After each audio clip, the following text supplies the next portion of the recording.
Hello everyone, Thijs here again, and this time with the last review I will be doing about a Journey to Ungoro. Yesterday there has been a really insane big announcement from Blizzard where they revealed all the last cards that will come out at 6th of April, what is now just a little days away.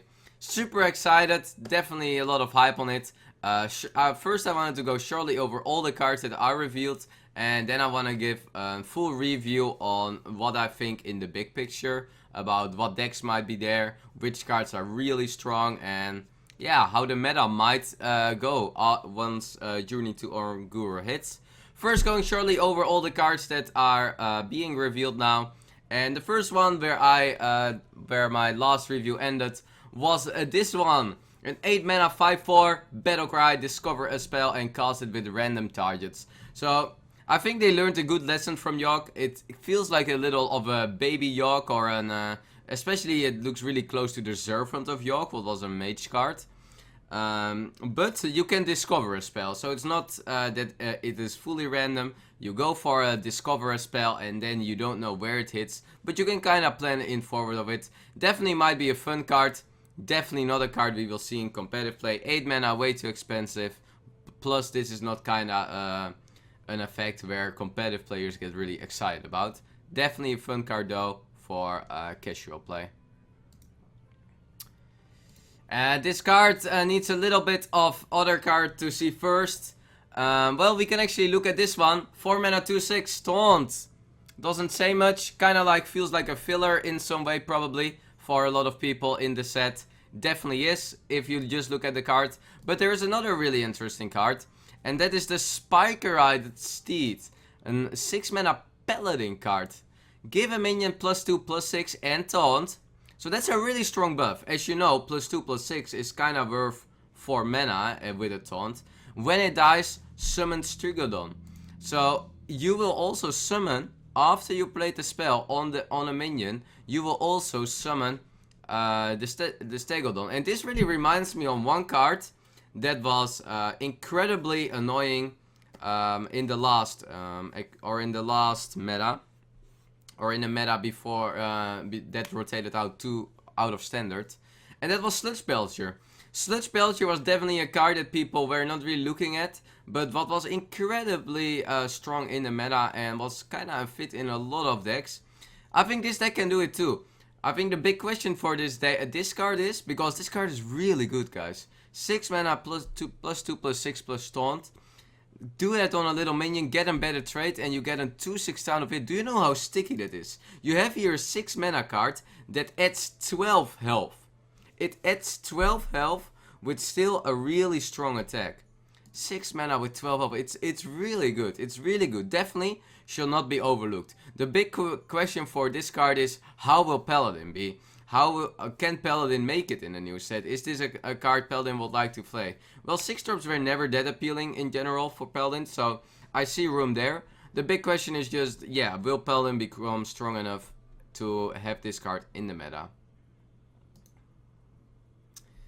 And here, another 2/6 minion. It's a 2 mana 2/6 warrior card.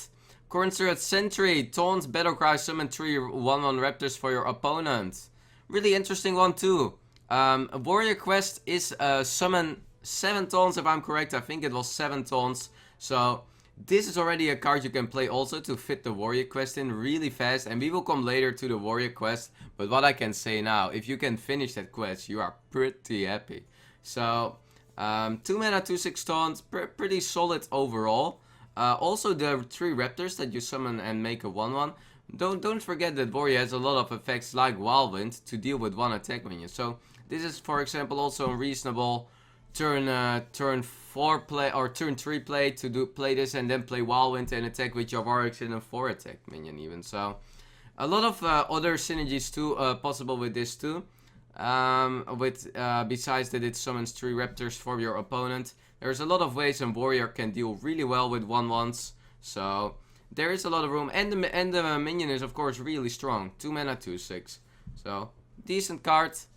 Excited for it. Glacial Shard. 1 mana 2/1 elemental, freeze an enemy. Okay. So, yeah, we have seen already quite some strong elemental cards. Here is one little friend for the early game. 1 mana 2/1. Reasonable stats with a battle cry. 1 mana 2/1s are always a little bit close to play. Freeze an enemy. What can that do? Besides that it can, like, could have been super good in Freeze Mage. When I saw this card I was like, oh damn, Freeze Mage. But yeah, that's kind of rotating out. Freezing an enemy makes sure that it gets not traded away that easily the next turn. Mage is still able to do it with the hero power, but Druid and Rogue aren't. So there is only one hero power that really kills it, and you can also freeze a minion, and it's not a bad top deck. Let's say you top deck this and you freeze and 4 mana 7/7, or you freeze something really big. Card can become really strong. Also an elemental, so you have another elemental activation here that is really cheap. This is one of the elementals that you can play towards your to make sure that if you need the big elemental turn next turn, you set it up with this one. Really flexible in its way, so I think this card will get seen in elemental decks. And here we have the Warrior Legendary 9 mana 9/7. 9 mana 9/7 King Mosh. There we go. King Mosh. Battlecry, destroy all damaged minions. Really strong effect, guys. Definitely a strong effect. Also a lot of ways, as the warrior always has, to combine with other cards, where you can deal 1 damage to every card. But it's a 9 mana 9/7. So I wonder, it's definitely already on the slow side. It's definitely not that easy to, like, get this battle cry off. So I don't think it's a warrior legendary where the impact will become incredibly from. We'll definitely see, like, some kind of play. It's definitely not horrible, but I think this card will have a hard time to fit in the meta. Yeah, if you have like a 9 mana 9/7 assassinate, it's kind of like, and you need to combine it, and I'm not sure how able. It also depends a little bit on the meta game for warrior, if you can wanna even run cards like this. So another expensive legendary here for the warrior. I have my big question marks here, but we will see. Kind of feels like North Kraken stats wise, and with the effect maybe it's a little bit similar, with a higher potential maybe. So all around it's okay, but hard to say. Hard to say what the meta also will look.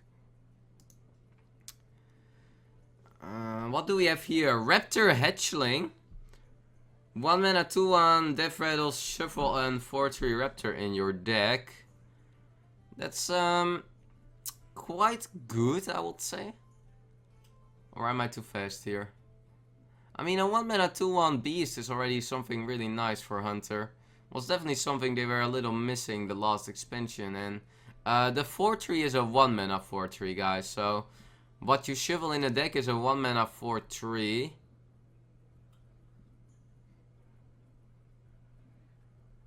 I think it's an alright card. 1 mana 2/1 Beast. I think what is really nice for it is that it is a beast. If it was not a beast, I would not rate that card that high. But it being a beast, I think it's really, really positive. And again, like, we have seen the Hunter quest summoned all the I think it was 7 1-drops. Well, this is a 1-drop you're not that bad playing. Like, it's definitely one of the 1-drops you will fill in your Quest Hunter deck, and you probably will get there quite fast. So considering the Hunter quest, this card looks really promising. Pretty solid card with the quest. Okay, another Hunter card. 2 mana 3/2, Adept, a friendly beast, and it's a beast itself. Pretty nice, guys. Pretty nice. Looks like Hunter is getting some more reasonable tools to deal with the meta. 2 mana 3/2. I mean, we are even playing huge Toad from time to time in Hunter. Why are we doing that? Because it's one of the best 2-drops out there, and it is a beast. So 2 mana 2/3. But this card has an Adept, and Adept can be really good. Give an Elder Minion, or give a Friendly Beast 3 health, give a Friendly Beast an additional attack, give it Divine Shield, give it maybe Taunt, maybe whatever. I think Adept is definitely not worth like 1 mana, but might be like worth like half a mana. And then this card is really good as a 2 mana 3/2, where you gain an additional direct battle cry bonus of a battle cry of the adept on a friendly beast. So it's kind of like a charge battle cry adept here, because you can use it on a friendly beast that wants to attack. Pretty good card. Big question again for this card, guys. Where will Hunter go? Really hard for me to say how Hunter will be, but seems all quite promising. Okay, this card I haven't seen, I think, or did I? 3 mana 3/3 Thunder Lizard Battle Cry. If you played an elemental last turn, adept. Might be a card you want to play in the elemental decks if the 3 slot is a little weak, and I feel if there is a weak slot from elemental decks, we have 1 and 2 drop elementals. We don't have 3 drop elementals, so maybe that's like the card can fit in yeah, some more elemental deck. Of course, this deck you only want to play in elemental decks, otherwise it's just in 3 mana 3/3. So I kind of only want to consider it that way.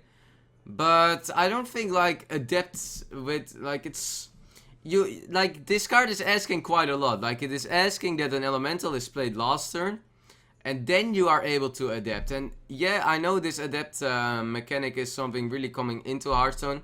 It's also really flexible, but I'm not too sold on like it being completely strong or completely broken adapt. I really have to figure out if it goes more like the Discover way, and then it might have a really big potential, but it's not as good as this. Like it cannot be that as good as Discover, for example. So like Adept, giving it like +3 health, giving it +1/+1, these are all really good. Divine Shield. So maybe like if you can make this a 3 mana 3/3 Divine Shield, you're pretty happy, right? So probably in elemental decks this card can run around. It will probably be one of the cards, if there are slots free, that you are happy with playing with.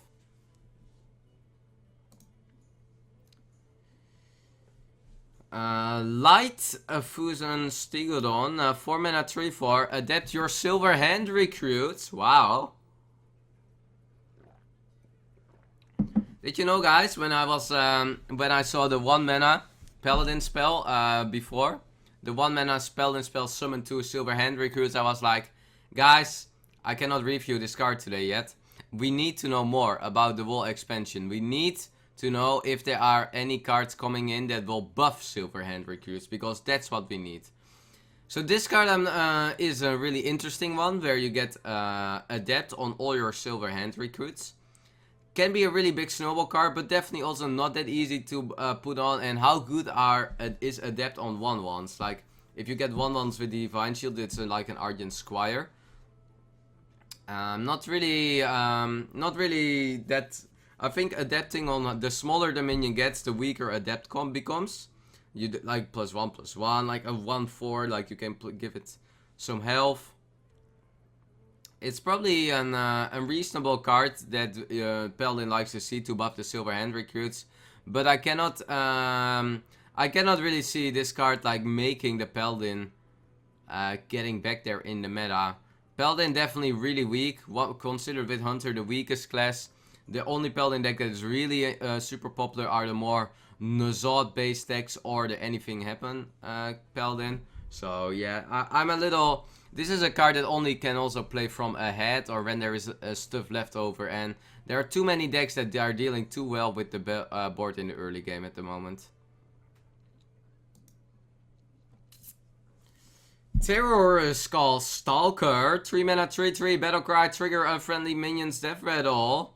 So what do we have here, guys? Triggers a minion's friendly death rattle. This really reminds me on Prince Huron.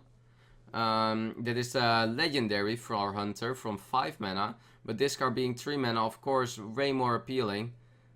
Feels like a power creep to me, actually, compared to Huron, because I just think it's strictly better.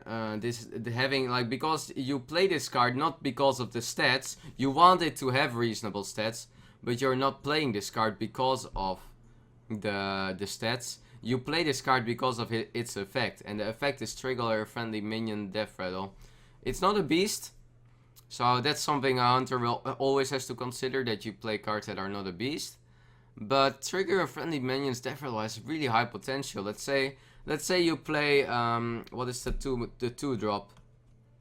Kindly Grandmother. Let's say you play Kindly Grandmother turn 2 and you follow it up with this. That's pretty insane, guys. So looks like a good mid-range hunter card to me. Not like a quest card, not for maybe too heavy beast deck, but more a mid-range card. Looks pretty good. It's pretty good. Having this effect for 3 mana is incredibly snowy. Guys, we know what sometimes 1-drops can do. Like if there is a good 1-drop, it just completely demolishes the meta. If there is a good 1-drop in the game, like what we had last expansion with Buccaneer and with Patches, this can just completely wreck the whole meta. Having this effect for 3 mana is also a little dangerous, so don't underestimate its effect. Super strong effect, little toxic in some way, I feel. Really, really good card. And what do we have here? Hemet is getting back in Hearthstone, guys. Hemet, he's not gone. He's there. 6 mana, 6/6. Hemet, a jungle hunter. Battlecry, destroy all cards in your deck that cost 3 or less. So a little bit of a, I don't know, card, to be honest. Like what, I cannot really come up with much where I'm like, yeah, this is super good or super bad. 6 mana, 6/6. So stat wise, of course, this card is alright. And destroying your own deck, destroying, like, if you're already not planning on playing less than 3 mana, I guess for top deck purposes it's good. You play Hemet and you cannot like top deck cheap cards anymore. But I feel it's more of a fun card too in some way. I have no clue in what competitive Hearthstone deck or in what kind of deck you want to run, that you are like, yeah, well, let's destroy some cards. Like, there are reasons you also play, let's say, Shield Slam or Execute. So I was thinking of Warrior maybe, but it's, I don't know. You kind of want to play cards with stronger effects.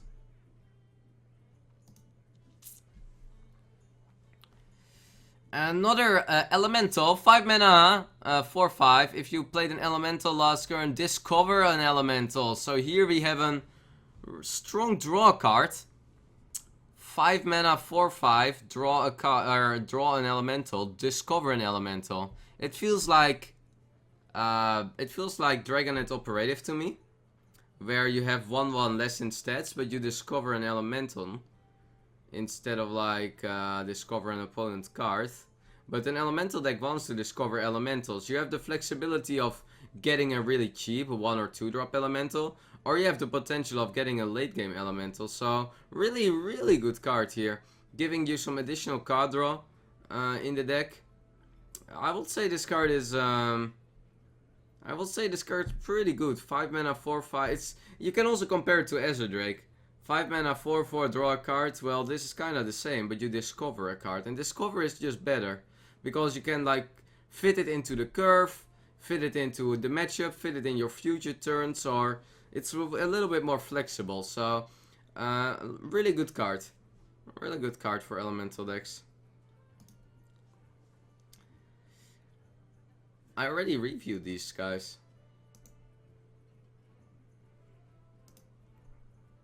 Or didn't I? Maybe not. 7 mana, 6/6, Blazecaller Elemental. Another Elemental. The Mega Fire Elemental. This card, like, it really... I have 2 cards that are really coming into my mind when I see this card. The first one was Fire Elemental, but when I thought about it a little bit more, this just looks like a Firelands Portal to me. Firelands Portal being a card, deal 5 damage, summon, what was it, 5-drop. Well, this deals 5 damage and you make a 6/6. So we know all how good Firelands Portal is. So really, really amazing effect for, like, it's just straight up a better Firelands Portal. It's a more consistent one. 7 mana, 6/6 is incredibly strong stats, guys. Deal 5 damage, 7 mana, 6/6. Like Fire Elemental, 6 mana, 6/5. That only deals 3 damage, and it's already a really good card. So we got a really strong reactive Elemental card. This is always the problem, guys. Sometimes I see really good cards. The problem is they are having really good death rattles. They are having really good I don't know, slow effects. But once a good card has a good battle cry, then the impact is really high. Because battle cries is what you need. You can be directly play this on the board. You play this minion, you deal with another minion. Really strong card. This having a battle cry of dealing 5 damage. Incredibly strong. One of the best elemental cards out of the set. Completely, just much better than Firelands Portal. And that's already considered one of the best cards in the game maybe or something. So really, really amazing strong elemental. What do we have here? We have a Warlock card. 4 mana 4/4. Battlecry, destroy a friendly minion to adapt twice. So if I just look at the card, yes, it's kind of strong, but you have to destroy a minion to adapt. Is that what you want to do? Do you want to destroy a minion to get a Divine Shield and and a buff? Do you want to kill a minion? Like, yeah, if you kill a 1/1, you might be happy with it, but I don't think it's kind of like... I think Adapt is definitely nice, don't get me wrong on that, but I don't think you want to Adapt and you want to pay a friendly minion for that, so... And a 4 mana 4/4 stats-wise also not too appealing for me. I can see it being run in Zoo, and if you can hit it on like tokens, like 1/1s, yeah, maybe. But the consistency of this card is gonna struggle because it's just not always there. And you don't really want to play this at turn 4 on an empty. You kind of want to maybe compare it, and this is what I was thinking of. There was one meta where 4 Terror was really good. 4 Terror, 3 mana 3/3, eat a minion and become stronger. Well, this card is exactly the same. 4 mana 4/4, destroy a minion and become stronger. There was one meta where it was really good, and that was one there where X, when you called Eat X, that had good death rattles. So if you can like fit in X into Warlock, and there were some, I think we will get there. I think there are some more X coming in, but we haven't really seen much yet. Then it might be good. Like if you could eat cards like Nerubian Egg, it's getting insane. So yeah, that might be the way for this card to be played. 4 mana 4/4, adapt your minions. That's it? That's really bad, right? We are not gonna pay 4 mana to adapt all our minions. Next one. Paladin quest, the last Kaleidosaur. And we were all wondering what were the last quests for all the classes that were remaining. Well, here we have the Paladin quest. Quest, cast 6 spells on your minions, a reward Galvadon. What is Galvadon? Galvadon is a 5 mana 5/5. Battlecry, adapt the minion 5 times, guys. And 5 times adapting 1 minion is incredibly strong. We have seen some gameplay from Blizzard already where they showed a little of this card. But adapting 5 times, it already being a 5 mana 5/5, you give it stealth, you give it additional attack, you give it and you give it Wind Fury, and this card can just be an OTK. Like you can buff this card to 11 to 14, maybe to 15 attack, give it stealth and Wind Fury, and you are just there, and you just can win the game. So if you finish this quest, it can just be as reward, just win the game if you can play Galvadon the next turn. How good is it gonna be? There are more Paladin spells coming in. I think that I will do a little short review on all the quests after I go to all the cards, because it's really hard to give a good review when I didn't go to all the spells yet that this quest is doing. But there are more spells coming in for the early game of Paladin, and I guess it's kind of reasonable. You have to do it on your own minions, so you really have to play like a buffed in deck. But maybe that can be working, and I will go back also to that concept. But the reward of this is really good, so if you can manage to play 6 spells on your minion, you have a really nice quest finished. And I know this card, guys. Do you know this card? This card is revealed by one of the a really amazing Hearthstone player, a really great guy. Just saying, Spirit Echo. I know this card already for quite a long time. Give your minions Deborah to return this to your hand. So I already made a review video on this card. But at that point, when I had to make the video, what was 2 weeks in advance before the card came out, we didn't know yet what will be coming into these 2 months. And what came out is a lot of Murlocs. And the card also, you see on the art, you see different Murlocs popping up. I think maybe a Murloc Shaman can run this. There is a lot of room. There are coming more Murloc cards in the game. And this is a card that you want to play in an aggressive, cheap deck to refill your hand. You want to like play a lot of stuff, play Spirit Echo, you want to play a lot of cheap stuff, play Spirit Echo, and you refill your whole hand. So you will always keep going. So that's the kind of the deck I will play it in. I already made a long review about this card, so I'm not gonna talk much longer about it. But definitely an exciting card that that has a lot of. It's not that clear what it will do yet. So that's the nice thing. It's a lot of open space for it.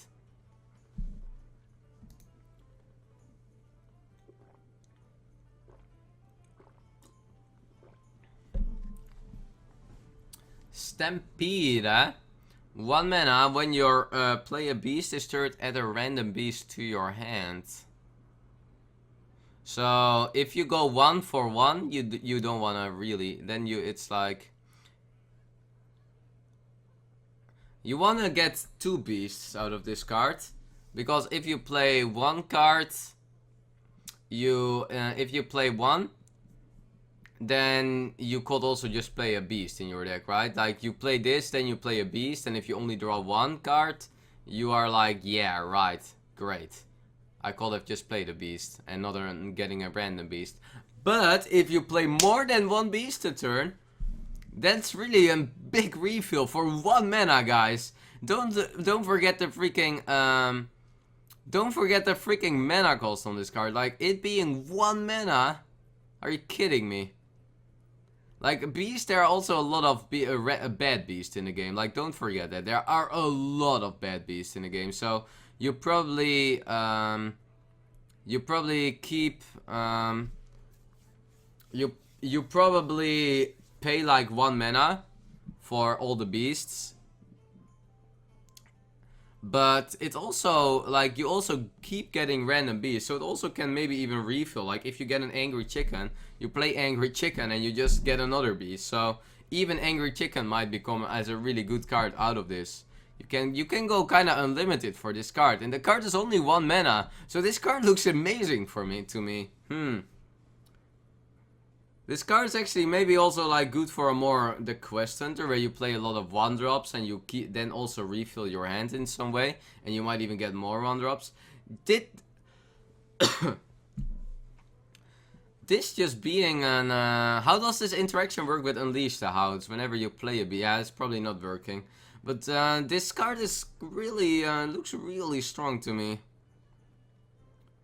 Really, for 1 mana, guys. Like, if this card was 3 mana, I would be like, yeah, good potential card. But this for 1 mana, damn. Really amazing, strong card, guys. I also love how this, the art of the card there behind. Seeing the Raptor and the Dinos. But, yeah, 1 mana. This card is amazing. It's hard to say what kind of deck you play this in. But I guess a more Quest Hunter or mid-range Hunter, but on the cheap side to refill. Looks really good. Really good. Way better lock and load. Way better. Steam Surger. 4 mana 5/4 elemental. So as I said, guys, I was wondering, are there any elementals coming in into Hearthstone that are not just neutrals or for shaman? No. Mage is also getting some. What is this elemental? 4 mana 5/4, reasonable stats. Battle Cry. If you played an elemental last turn, add a Flame Gazer to your hand. Flame Gazer is, if I am correct, a spell that is already revealed. A spell that is for the mage. 2 mana, deal 2 damage, add a 1/2 elemental to your hand. So these elementals are refilling their own hands a little bit and keep going. Alright card, not too strong. It's like alright. It's kind of good maybe. 4 mana 5/4 draw a card is pretty good, right? Because the card you draw is kind of like solid all around. 4 mana 5/4 draw a card. I think if this card will not be an elemental, I think I will not like the card. But this card also being an elemental itself, and you played an elemental last turn. So 4 mana 5/4 draw a card. That should be good. You'd also draw a reasonable card. The nice thing about the draw is you draw an reactive card. So 4 mana 5/4 draw a reactive 2 mana spell. I think you're really happy with that. I also think Flame Gazer is quite a good card. I compared a little bit to like Arcane Blast Frostbolt is. So solid all around. Not sure how Elemental Mage will fully go. I guess this card is quite okay all around. It's not a power creep, but definitely solid.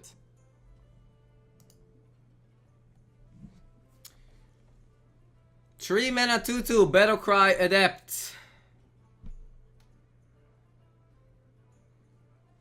That's not good. We are not paying 1 mana for Adept. Like, let's say you get like the RNG of it getting 3 health. Well, then let's just play in 3 mana 2/5. You get the RNG of Divine Shield. Yeah, then let's play in 3 mana 2/2. I guess it's alright because it's flexible in that way and it's a beast maybe. So maybe I'm too harsh here. But don't forget, guys, there's a lot of adepts. Like, how many adept spell options are there? There are like 12 options, right? And you have to hope it becomes a Divine Shield or plus health. You don't want to play in 3 mana 3/3. So why just not play them instead? So it's maybe there like I'm missing some points here on the adept, but in general seems like these are not the ways. You don't, every time I see a card, and this is just a great example, every time I see a card they want me to pay 1 mana for the adept, because I feel like you kind of pay 1 mana for stats that you don't see in the stats. So you pay 1 mana for adept, it's just not worth it.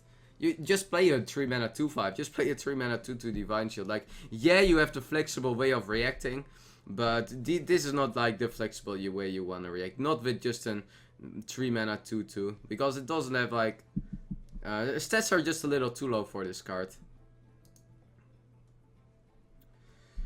And what do we have here? What is this for Dinosaur? 7 mana 5/7 neutral beast. Death Rattle summon 3 Murlocs. Oh, Death Rattle. Death Rattle. Well, maybe if we live in the dream world, guys, where we can already play 7 mana 5/7s, what I already consider like no. Well, it's kind of like a no-go.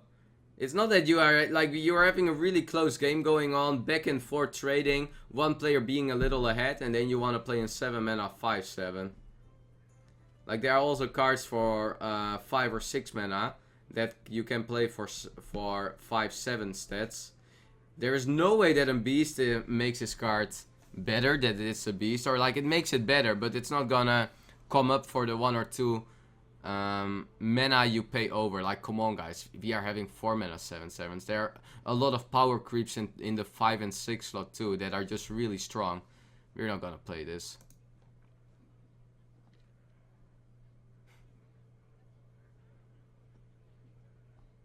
Okay, I guess we came to the fillers a little bit in expansion. He looks cool though. Let's be positive. He looks cool. Yeah, guys. 9 mana 6/10.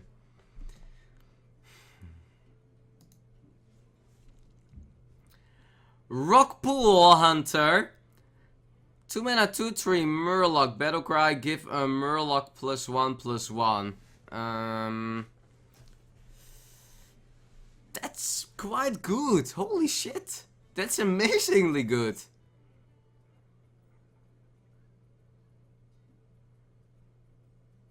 Two mana 2/3. Give a Murloc +1/+1. That's really good.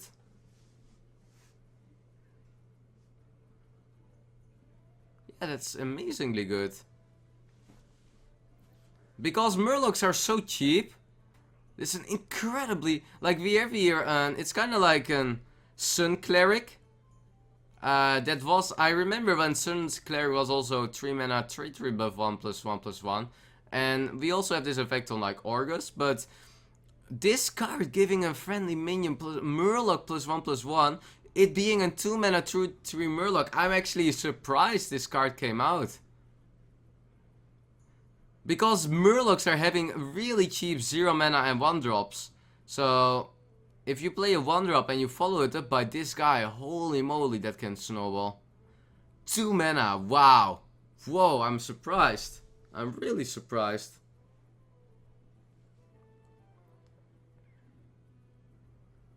I feel this a really dangerous card, to be honest. I'm not happy seeing this card, because it feels like one of the best cards out of the expansion. And if Murlocs are becoming good, guys, and you have these kind of snowball 2-drops, we know how problematic a snowball 1-drops are. We have definitely learned a lesson out of Buccaneer.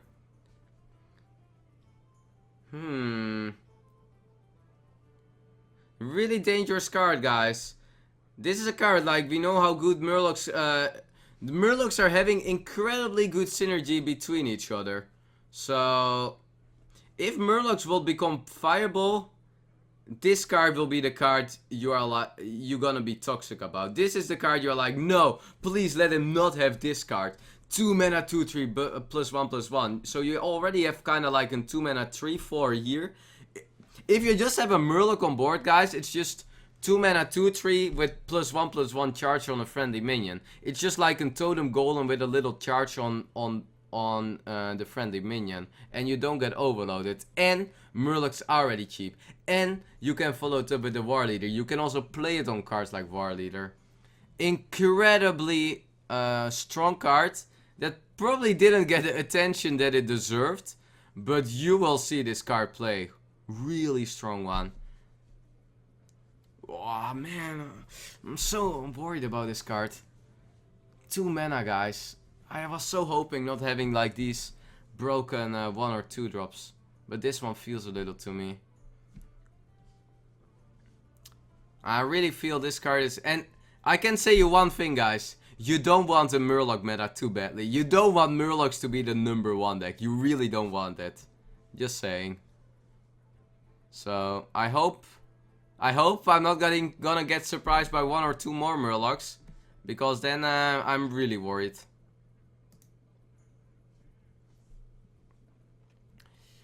Okay, next one. 3 mana 3/3 Fictitious Fledgling. After this minion attacks a hero, adapt. Yeah, these are kind of the cards I don't think you really are too happy playing with. It's an alright card.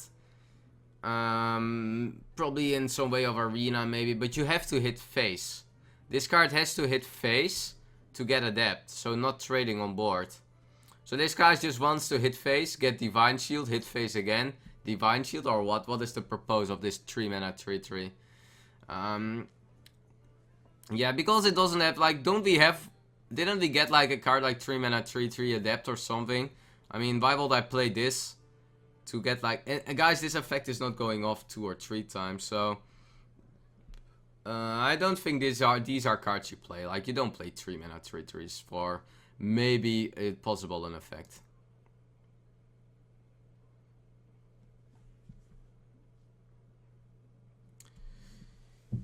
Eggnapper.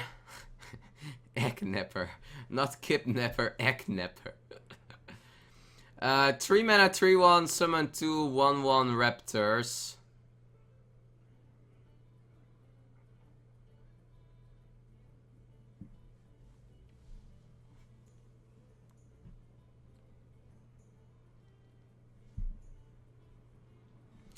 Yeah, this being in 3 mana 3/1 cards, and you it's kinda weak in stats. It's a little bit, because it's not that expensive and it's 3 mana and you have Deathrattle on it. It's not like something you wanna kill too badly. I kinda compare this card to Haunted Creeper. Even the stats are really different, but the Haunted Creeper had a Deathrattle of 2 1/1s too, and it was on 2 mana 1/2. Well, stats wise this card is worse. You also pay 1 more mana for it. Can also compare it to Infested Wolf, I think. What is a 4 mana 3/3, summon 2 1/1 Raptors. So there are cards you can compare it with, and I feel this card is not as good as both, but we all know that these cards are alright. They are not like insanely broken, they are not insanely bad. So this card looks maybe really bad from the first few, but it's not the case. I don't think it's good though. I don't think it's good. It's not as good as Haunted Creeper or Infested Wolf, and especially Infested Wolf is already a little like meh. So you can even compare it to like Red Pack, that is like the same. So it's like alright, but I don't think you will see play. I think this 1 health is like the thing. I don't like it because the card itself is 1 health. Emerald Hive Queen. 1 mana 2/3. Your minions cost 2 more.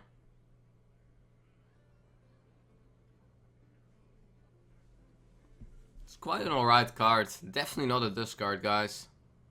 Do we know how good Zombie Chow is? You are happy playing cards like Zombie Chow with having a bad effect afterwards. Your minions costing 2 more. Well, just play it in a spell deck. Or even just play it in a minion deck. If that can save you the first 2 turns, you might just be happy with it. You can also trade the card away and then still play your minions. Like, you kinda can play with this thing a little.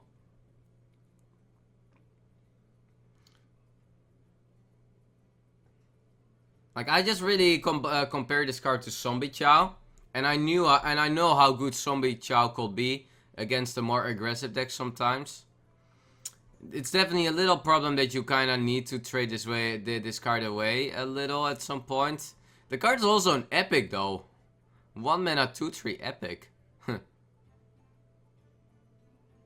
Like, that's a little like, yeah, then you kind of have to, But 1 mana 2/3 definitely on the strong side.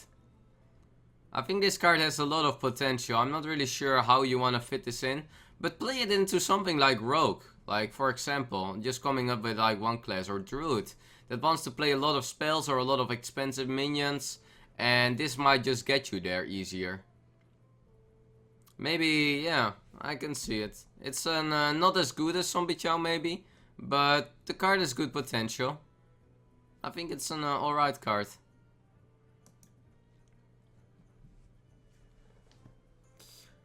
Bittertide Hydra. 5 mana 8/8. What? 5 mana 8/8? Whenever this takes damage, deal 3 damage to your hero.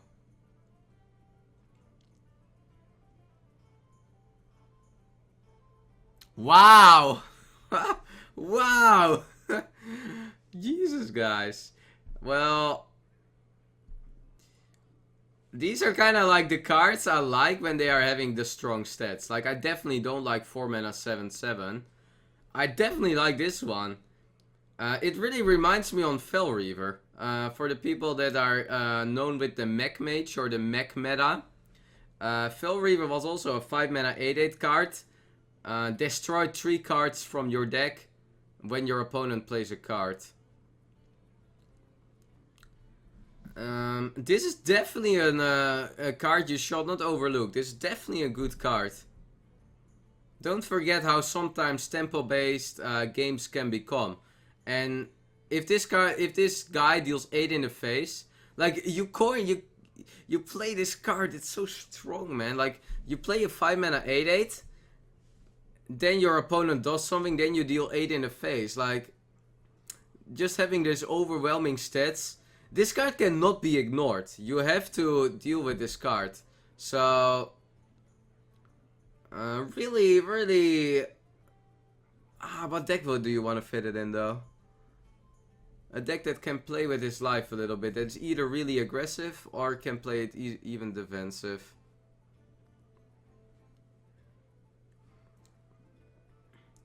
It's a beast, so I'm not sure if that helps the card a little, but really high potential card, guys. It's hard for me to review this one yet because of the overwhelming effect that it can also cost you, but just it being a 5 mana 8/8, these cards are always scary, guys. We know 4 mana 7/7. I know what Fel Reaver did when Fel Reaver was there. So definitely not like, you might not be, the card might not look too appealing in some way because of its effect. The card has potential. The card definitely has good potential. 8 mana 7/7. Charge. Charge Devilsaur. Yeah, I know. This is indeed a Charge Devilsaur. Charge Battlecry can't attack heroes this turn. Charge but not hit face. Me no face, says it. 8 mana 7/7 charge.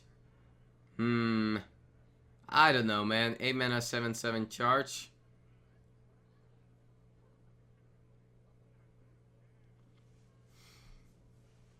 It's alright. It's alright. I like that how they handle charge in this way. I definitely like this. Like, I think charge is a cool mechanic, but it's a little toxic if you just freaking ignore everything and you just charge into charge phase into charge phase. So I like the way they are handling charge here. But yes, they still print charge cards, but charge doesn't hit phase. Yeah, I don't think this is kind of like, which deck do you want to play this in? Like, aggressive decks are not happy with it because you cannot attack phase. And other decks do you really want to play the charge for? So I guess it's not too... Nah, it cannot be too good. Because the defensive decks are not caring too much about charge.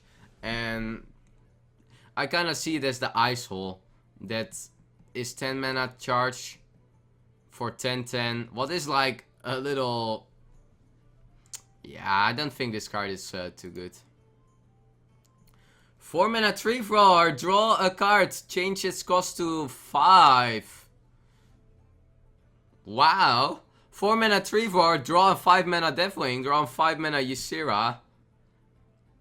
That can be fun. 4 mana 3/4. Draw a card. So you want to play this in a really expensive decks. Like, you definitely want to play this in an expensive deck. But you really only want to play expensive cards then. Yeah, I'm not sure. It's hard to fit in, man. Like, if it will be like, change its cost to like 4 or something, I'll be like, Like, your deck has to be super expensive to run this. But, I mean, 4 mana 3/4 draw a card is already kind of okay, right? I mean, what is the worst thing? If you play an expensive deck, you play in 4 mana 3/4 draw a card. Can be alright. So I think it is... yeah, these are cards that you like have to make your deck around. And I'm not sure what you want to play to make this around, but it's alright. It's pretty... you can also... guys, I have a fancy combo. You go Hemet. You destroy every card that costs 3 or less, and then you go discard. And then all your cards that are expensive are becoming 5 mana. Whoa, this plus Hemet. Yo, PogChamp. Yeah, we'll see. Cool card though, cool card. 5 mana 4/7. Nesting a Rock. Battle Cry. If you control at least 2 other minions, gain Taunt. That's pretty good.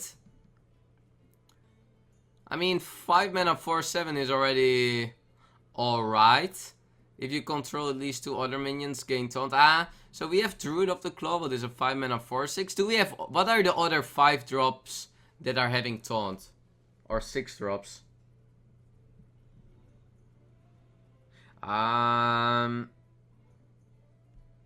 Yeah, like, these really healthy taunts are really strong, guys. When, like, 4/7, like, when a 7 health minion that still has, like, 3 or 4 attack gets taunt, it's quite alright.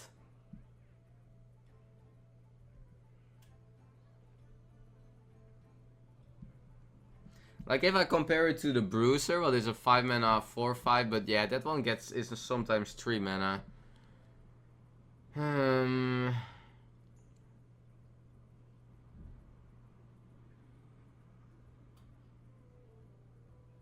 I kinda see it as Sludge Belcher, but a little worse, so not sure. Also, if you control at least 2 other minions, like which deck wants to play it and also controls more minions, kind of like a snowball card. So I'm not sure if you really want to play these snowball cards.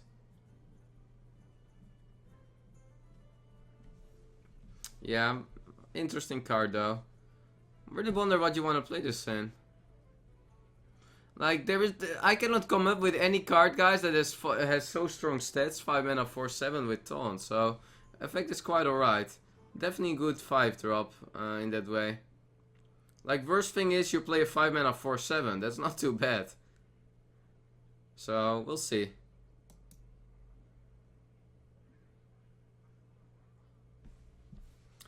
One mana, 2/1, Emerald Reaver.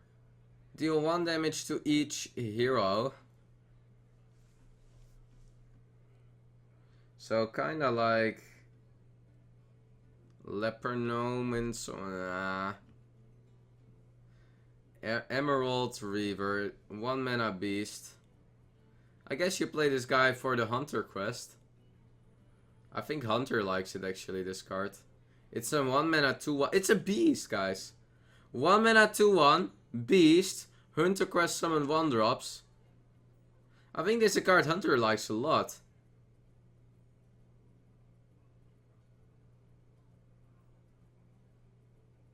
Like, 1 mana, isn't it? Aren't these cards like kind of like not dream cards, but like kind of cards the Hunter wants? Like, you have a 1 mana quest. What do you want to have 1 mana? You want to have reasonable 1 mana minions, because if you get the quest on, you are amazing. 1 mana 2/1 beast. Let's go. It's in there.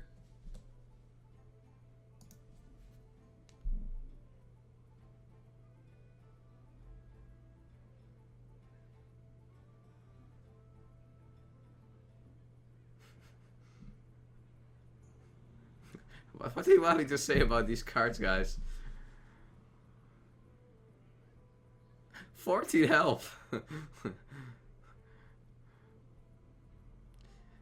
Feels bad, man, when you get this in your pack.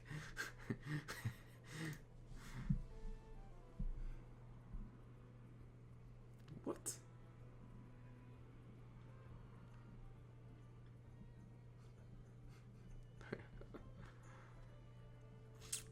Yeah, I don't know, guys. Maybe this card is actually can work in some ways.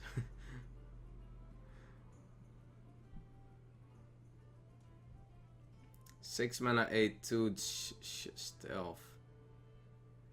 I guess this is a card you want to play in OTK decks, right? Because you have Stranglethorn Tiger as a 5-drop.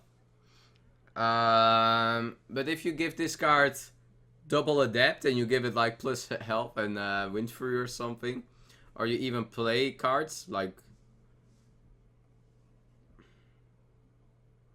Maybe in some OTK way, this card can work. But wow, 2 health, guys. You gotta hope for no removals, man. 3 mana, 4/8. Can't attack. That's interesting. That's quite interesting. Purify. Let's make it happen, guys. Definitely a card to get into the Purify design.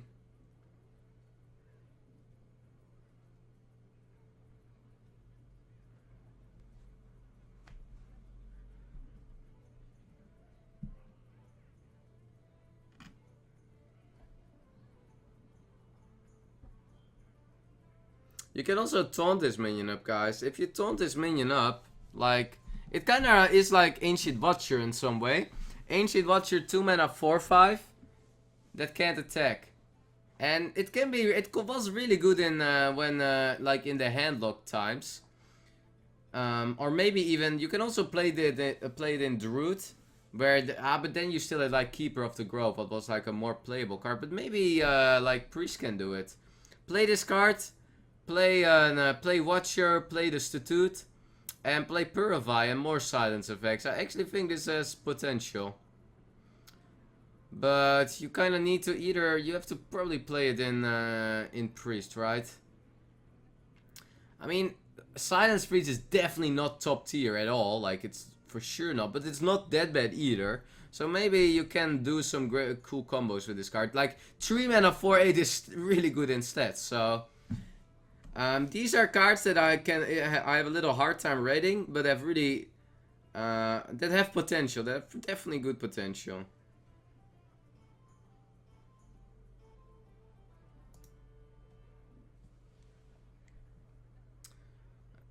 Which class is this? Is this Paladin, right? I see it's a little yellow. 7 mana 4/3 weapon, Fine Cleaver. After you attack, summon 2 1/1 silver hand recruit. So yeah, it's Paladin. After you attack, guys, we're not playing 4/3 weapons for 2 silver hand recruits. This can join the pure. What was the hunter weapon out of last expansion? You had this hunter weapon, the Piranha Launcher.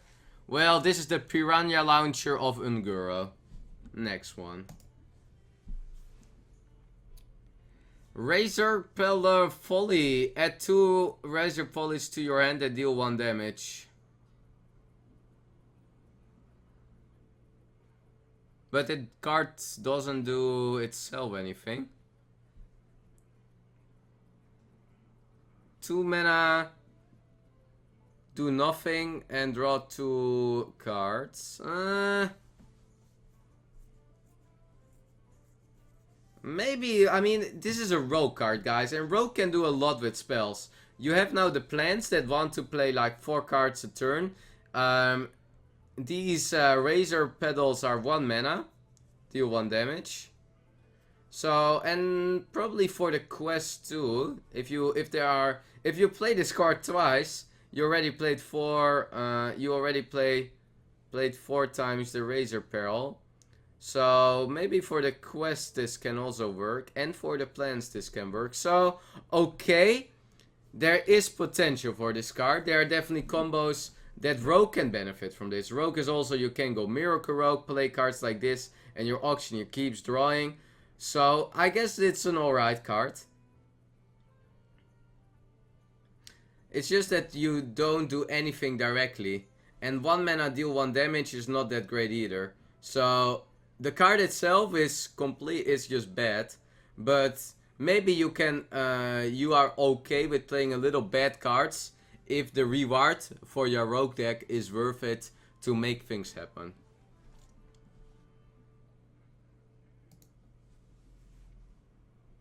Another Razor card, Razor Petal Laser, 2 mana 2/2.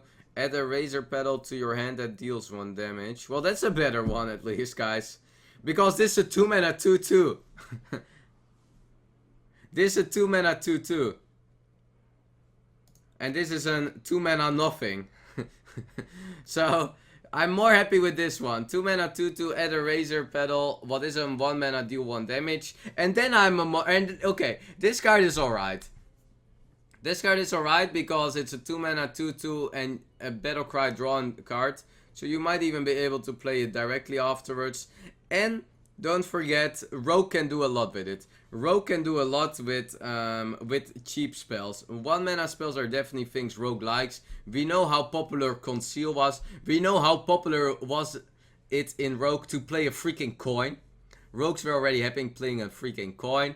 So yeah, maybe Rogue can do some miracle things with it. I'm a little worried though, because I feel Rogue is losing a lot and not gaining too much. This is probably something Rogue can work with, but I'm not sure if it will get Rogue there.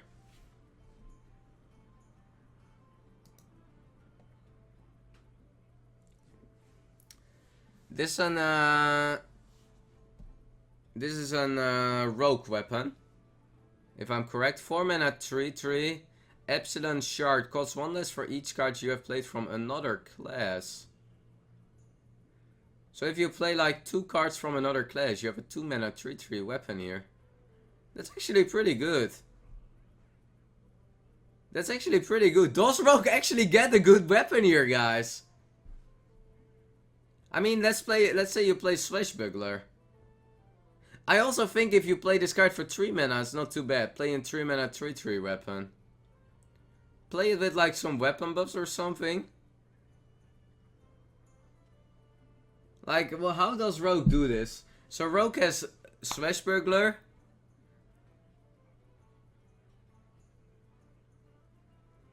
Does this card have to be in your hand? Cost 1 less for each card you have played from another class. Do you need to have it in your hand? Like, do you need to have it in your hand, this weapon? Yeah, you probably have to. It kinda, that's how I read the effect. Okay, that makes it a little worse. But if you play it for 3 mana, I guess it's alright, having a 3 mana 3/3 weapon.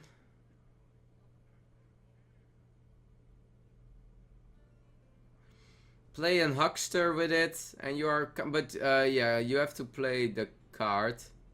Cost less for each card you have played. So you have to play the card. So if you get, like, super expensive cards, it's...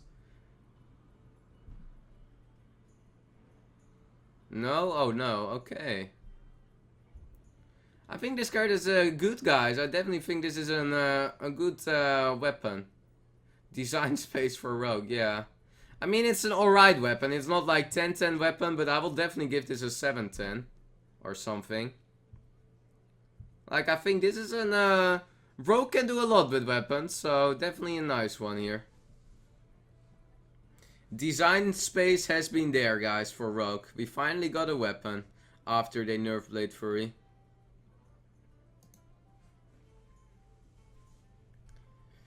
Rogue card, 2 mana 1/1, Biteweed combo.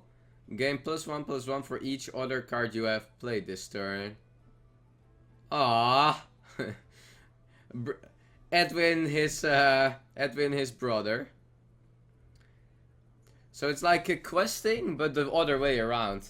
It's like the other way around. Gain +1/+1 for each other card you have played this game. So, of course, not as good as Edwin. But do you want to play a mini Edwin? Do you want to have a legend? And you have, like, this is not a legendary, guys. So you can play Edwin and 2 of the Biteweeds. It's also for everybody that cannot afford to get Edwin. Maybe you can afford to get Biteweed. Budget Edwin. It's not as good as Edwin, guys. And I'm not sure how far you can go. Edwin van Weed, huh? That's how I see this card.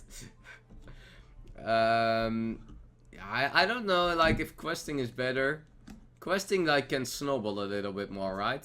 This card is, like, stronger for 1 turn, and it will stay alive. So I guess it's an interesting one. It's not as good as Edwin. I'm also not sure how far you can go, because your deck becomes really inconsistent. We already see it with questings, and if you also want to play Biteweeds, yeah, gonna be tough for this card to really make it work.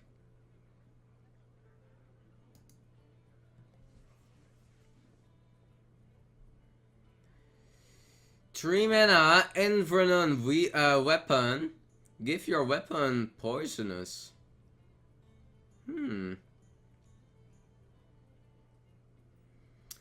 That's actually, like, how good is it if you do this just on your normal weapon? Like, if you do this on your normal weapon, you just have an assassinate on your weapon, right? I mean,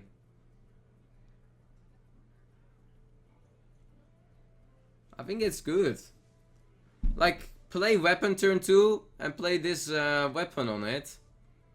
Or whenever you want. You just have an assassinate. This card is pretty good, guys. It looks not that appealing, but this is a good card, I think.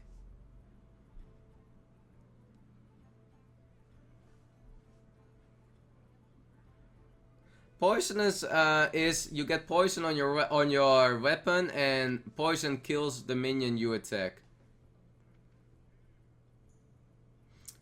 Maybe, can you also play this with Blade Fury and then you just have an AoE guaranteed clear? It's just like a freaking AoE clear with Blade Fury, right? Now I finally get why they freaking nerfed Blade Fury, guys. We finally get some decent weapon stuff for Rogue. Poison into Blade Fury. It's just a Twisting Nether now. For only your opponent. So I think we get the... Now I finally understand the design space Blizzard was looking for Rogue. what they all did with weapons. They nerfed all the weapons, they put them out, Blade Fury was nerfed. So, I like this card. I think this is maybe the best rogue card until now.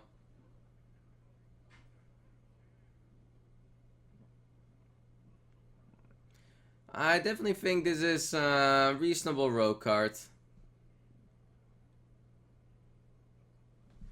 Gonna be interesting. These are cards I would like to try out, guys. We're gonna try this card out for sure. A good potential card.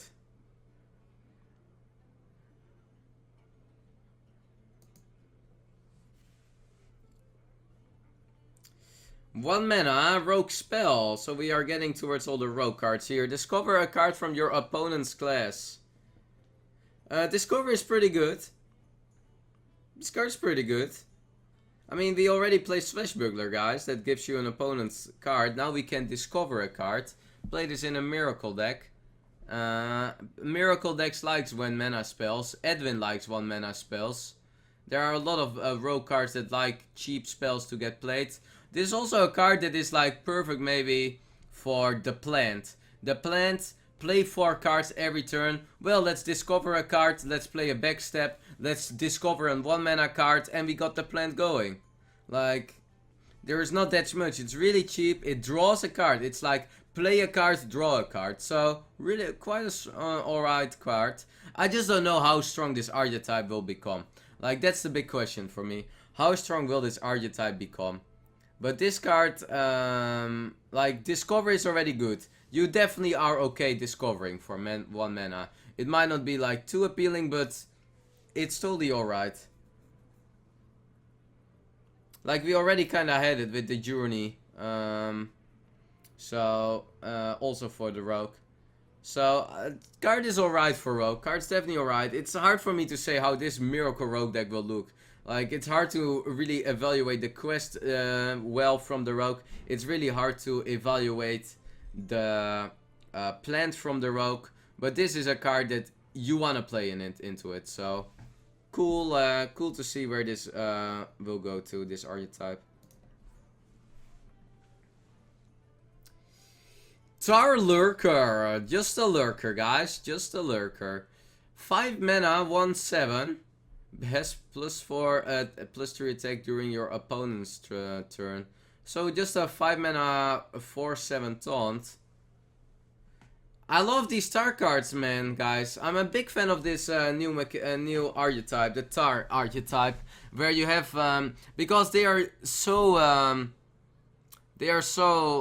besides just not really reviewing this card yet.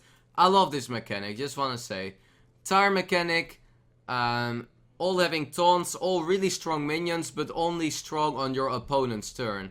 I love it. I love it. Like, it makes defensive decks. Like, these are cards that, if I have to say, like, what meta or playstyle I will be really comfortable with, it's kind of like this playstyle, where you have, like, this defensive playstyle, but it's really good on your opponent's turn. So, you cannot go offensive with this card. Not good for an aggro meta, but way better for mid-range, late-game meta. I love these concepts. Like, Blizzard, thanks for the Tars. Card is alright. 5 mana, 4/7 taunt. There are Tar cards I'm definitely think are better. I'm also a little bit having my worries for Warlock. Because there is one big problem I have with Warlock at the moment, and that's that they have no heal gain. And that's a big thing for Warlock, because Warlock wants to use their hero power, and it, like, Warlock, when was Warlock good? Warlock was good when there was 1 Healbot and 2 Reno. And I'm not having really seen a card like that yet in this expansion. Healbot already rotated out, Reno rotates out now. So I'm a little bit lost with Control Warlock not able to run heal. So I hope I will just get surprised a little bit by still getting a heal card for either a neutral good heal card or a Warlock heal card. Because otherwise I just think Control Warlock is gonna have a too hard time compared to other Warlock cards. That's a little bit my problem with Warlock.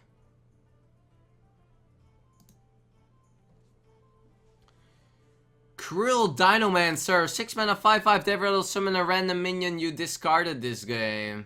Yeah, I don't think this is a way you want to go, guys. You don't want to play 6 mana 5/5s Death Rattle. 6 mana 5/5s with Death Rattles are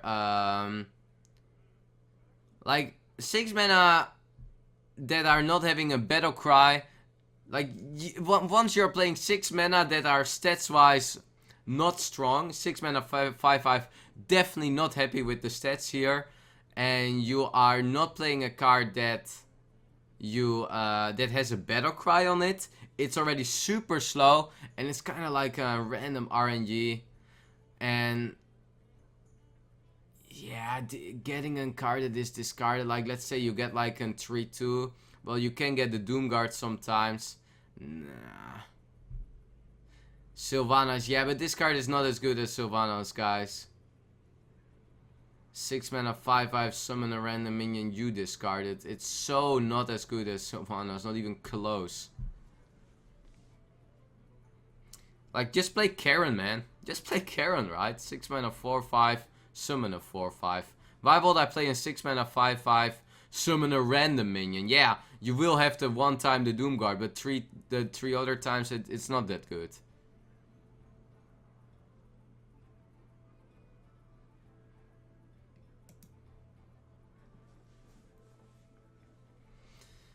Blood Bloom. Your next spell this turn costs health instead of mana. Okay, well, it's really cool that Warlock has more of this mechanic. It also has really good potential because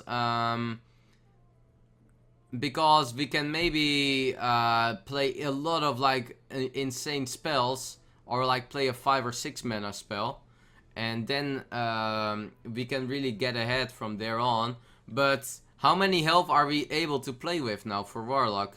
Like, it's a really, I'm really worried about this this thing for Warlock, guys. Warlock just doesn't have good heal mechanic. This is kind of like Cho'Gall, right? But just cheaper, so that I like. But I just have a really big problem for Warlock, and that's their health. There is no heal bot anymore. There is no Reno anymore. Like, Warlock wants to use hero power, but how can you use hero power if you cannot heal? So I'm a little worried about Control Warlock this expansion. I think we need some heal. I really think Warlock is gonna have a hard time with not, like, it's hurting Warlock insane, guys, not having Reno anymore.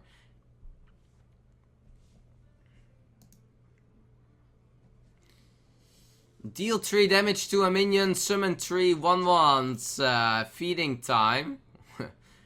Calling the 5 mana. Oh my god. 5 mana, deal 3 damage. I know when there was a implosion, what was deal 2 to 4 damage, summon 1/1s. And that was quite good. But 5 mana, deal 3 damage. Yeah, that's not what you want to do, guys. 5 mana, deal 3 damage. 5 mana, deal 3 damage, summon 3 1/1s. Definitely not the card you were looking for. I don't know what card you would ever fit this in. I mean, the RNG goes away from the card compared to Implosion, but you pay an extra mana for the mid outcome of it. I'm worried about Warlock, guys. I'm worried about Warlock. It definitely is the... if you ask me what will Warlock do, I don't see... now we are seeing more and more of the cards from Warlock. I really realize that Control Warlock will not be a deck in this meta. If I compare Control Warlock compared to other classes, it just feels underwhelming, and the Warlock just has one big issue. There is just nothing they can do with their life. They have just 0 heal gain, and Warlock wants to use their hero power. So what will you see in the Warlock? Warlock gains some stuff regarding discard Warlock. So I think Zoo Warlock, discard Warlock, maybe the Quest Warlock. These are the things Warlock will do. Control Warlock, I don't think it will be an archetype.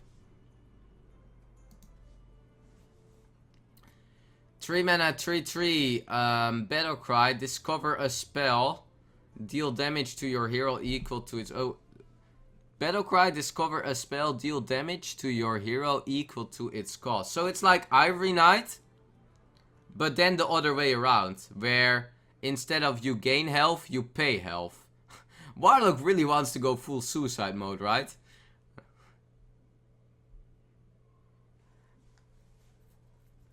I mean, discover is really nice. Discover a spell. You can also now discover like cheaper spells. But what Warlock spells do you really want to get out of this? So 3 mana 3/3 discover a spell, deal damage. I mean 3 mana 3/3 stats wise you're like, so 3 mana 3/3 discover a card, pay life for it. Ah man. Guys, we are gonna get some heal, right? Are you kidding me? How can we all have these suicide cards and not have any heal mechanic? Big Doom, deal 10 damage to your face. Let's race to... So if you wonder in your casual friendly matches and you do like... and you are doing a challenge of Woe can kill himself the first, pick Warlock, guys. Pick Warlock. I'm definitely sure Warlock is the best deck to kill yourself with the first now. 1 mana! Gain 5 armor. Is this a normal card that you can just play? Or is this like a card from another card? 1 mana, gain 5 armor.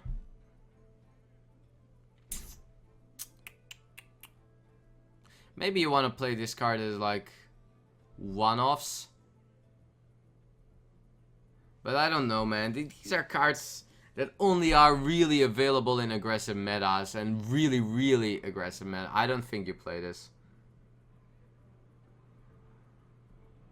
I mean, we know Flesh Heal, guys. We know, like, Flesh Heal, what was a priest card? Heal 5. But that one you could even use on minions. Like, just gaining... Like, don't forget, guys, you have to put this card in your deck. It takes a deck slot away. It takes a card in your hand. Like, you just play a card that gives you 5 armor. And it does, like... I don't think it's better than... Like, I like Shield Block more. That, like, is a really good... or is pretty good top deck. Where you draw a card and gain 5 armor. So I think you want to go more for the Shield Block. I don't think it's better than Shield Block. I can see it is a direct way to activate Shield Slam for a cheaper cost. Maybe there are metas where you want to play one of these cards. But don't forget, guys, it takes a card away. Like, instead of having 4 cards, yeah, well, you still have 4 cards, but now let's say you have 3 cards and a 1 mana gain 5 armor. Something you only want to play at the end.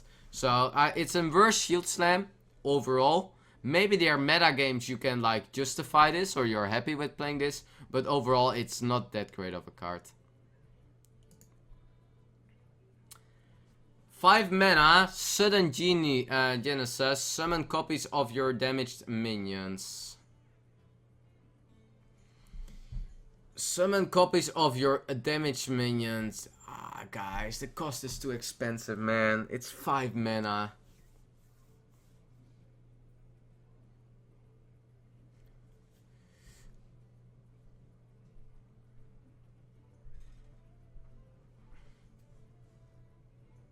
Like 5 mana. And you have to damage your cards. It's not even an Echo of Medivh, man. Like Echo of Medivh, you copy all your minions that were on the board. And that card was bad, but fun. What do you do now? Now it costs 1 more mana and you have to damage your minions also. Like, are you kidding me? How do you ever want to make this work? How do you ever want to make this work? What's the difference between this and Blood Warrior? Oh, this is on the board. Okay, you summon them. Never mind. Okay, you summon them. I see the difference. I already considered this card uber crap, but okay. Wait. That can be better. That's better. Still not that good, I think, but because 5 mana is just way too expensive and way too situational. You have to make like a miracle deck with this to where you want to play this card. So you need a miracle deck where this might work. I'm not really sure about that. Maybe you want to go like Miracle Warrior, play Arcane Giants or something. And then you can do crazy stuff with it. Because you summon like 8/8s for really cheap, you damage them.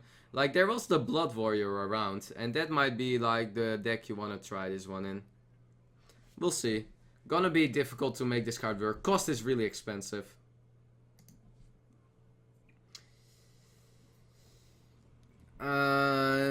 Tortollan Voyager. Battle 2 mana 2/2. Battle cry. Add a random minion with 5 more attack to your hand.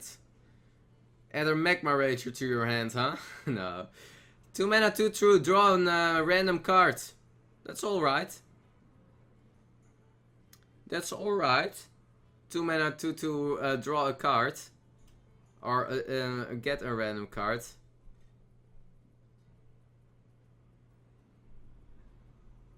I mean, don't forget, guys, these are cards you draw a card with, and it's a 2 mana 2/2. The 2 slot is not that strong, so if you can play cards like 2 mana 2/2, add a random card, just compare it to Swashbuckler.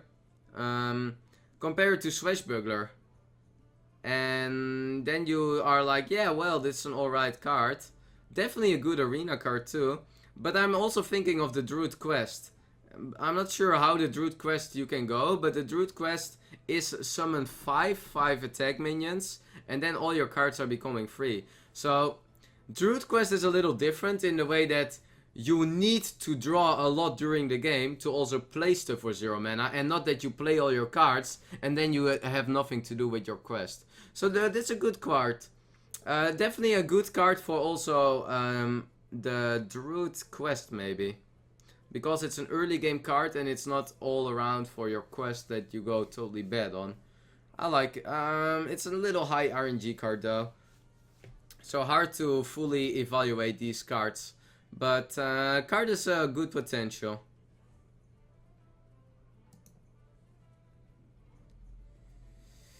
Seven mana 5/3. What? 7 mana 5/3 Death Rattle. Okay, guys. I will read the Death Rattle, but I almost don't want to read it. Why? 7 mana 5/3. Are you kidding me? I don't even want to play in 3 mana 5/3. Death Rattle. Like, how slow can a card be? 7 mana 5/3 Death Rattle. 7 mana 5/3 Death Rattle. I repeat, 7 mana 5/3 Death Rattle. Not like you want to play maybe 7 mana 5/3 Battle Cries. You don't want to play 7 mana 5/3 Death Rattles. Summon a minion from your hand with 5 or more attack. Okay, that's a pretty big swing. But that doesn't make up for 7 mana 5/3 Death Rattle. It just cannot make up for 7 mana 5/3 Death Rattle. Yeah, this is how I'm gonna end the card with, guys. 7 mana 5/3 Death Rattle. We go to the next one.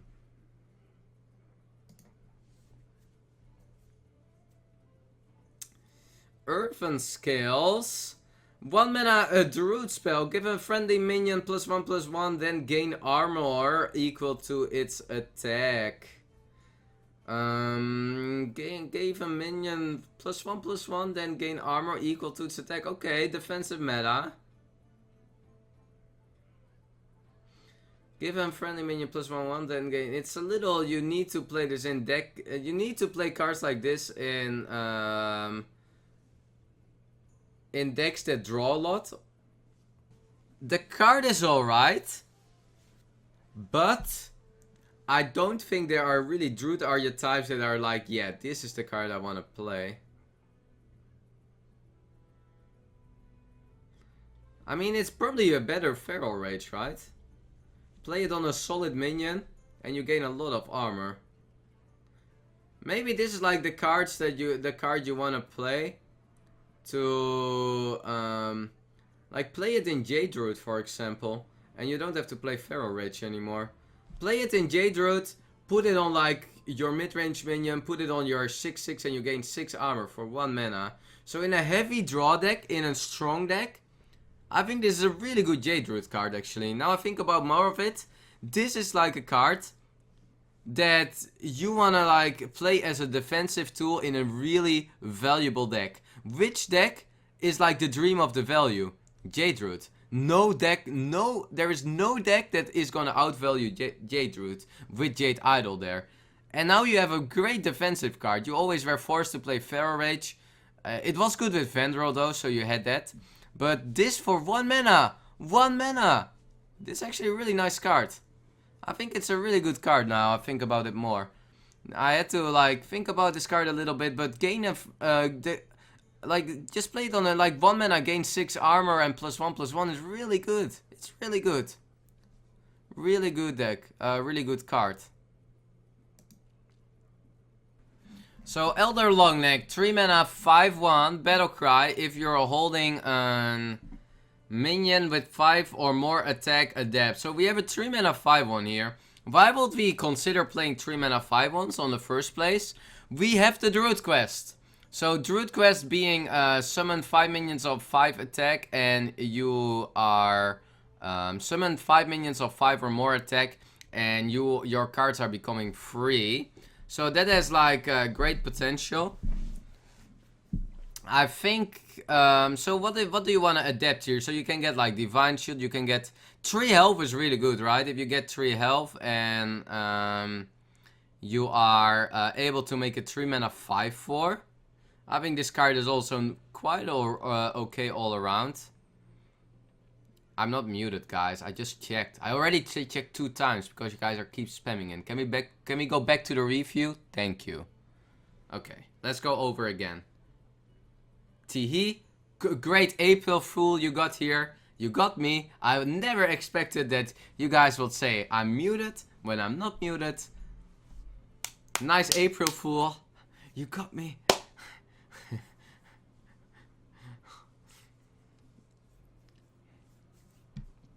Okay, so let's go to this card again, guys. Elder Longneck. If you're holding a minion with 5 or more attack, adapt. Why would we play 5 mana or 5 attack minions that are in Druid?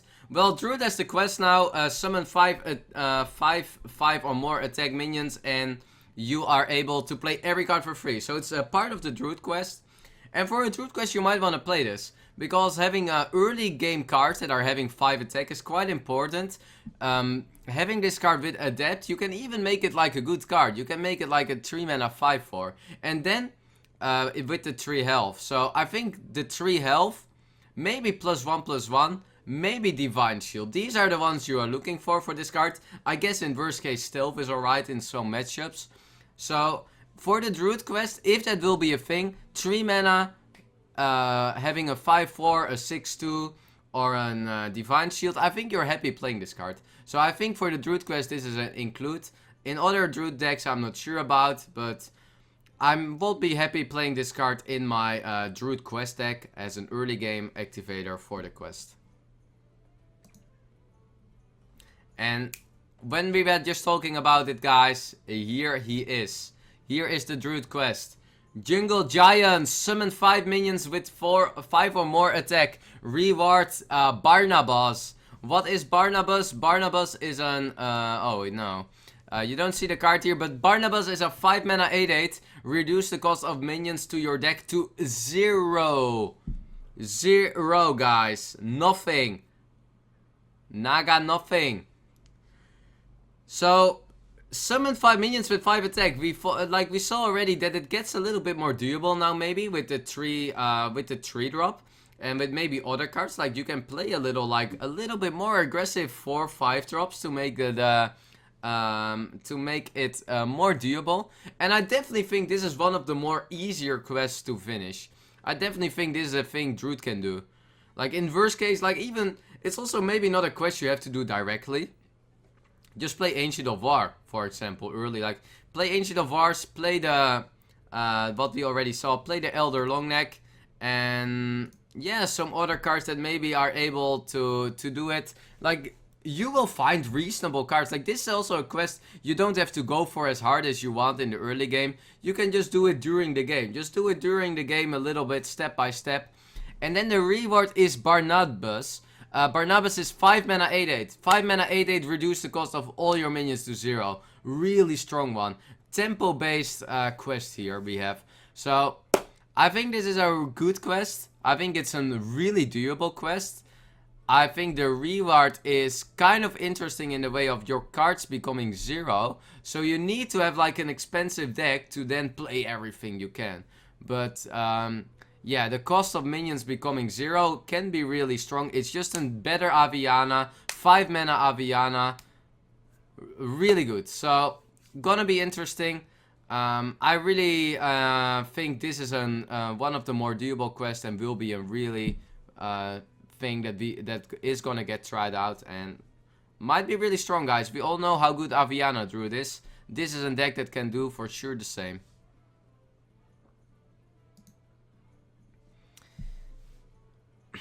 Well, and this is a card you don't want to play in that deck.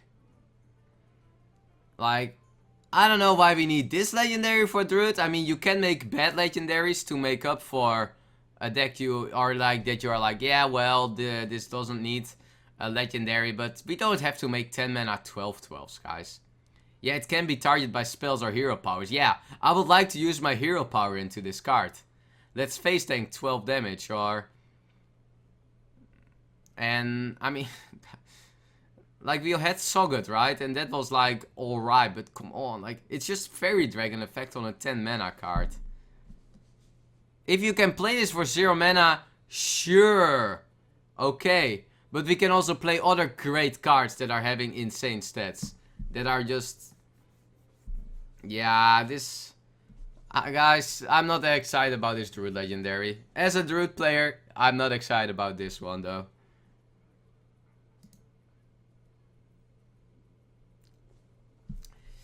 What is this for guard? Grievous Bite. 2 mana, deal 2 damage to a minion and 1 to adjective ones. So it's kind of like mini explosive shot. Kind of like swipey. Kind of mini swipe too. But more like mini explosive shot. Because it deals 1 damage to the adjective ones. Kind of like an anti-aggro card. Kind of good against pirates, right? Kind of maybe positioning might really matter again.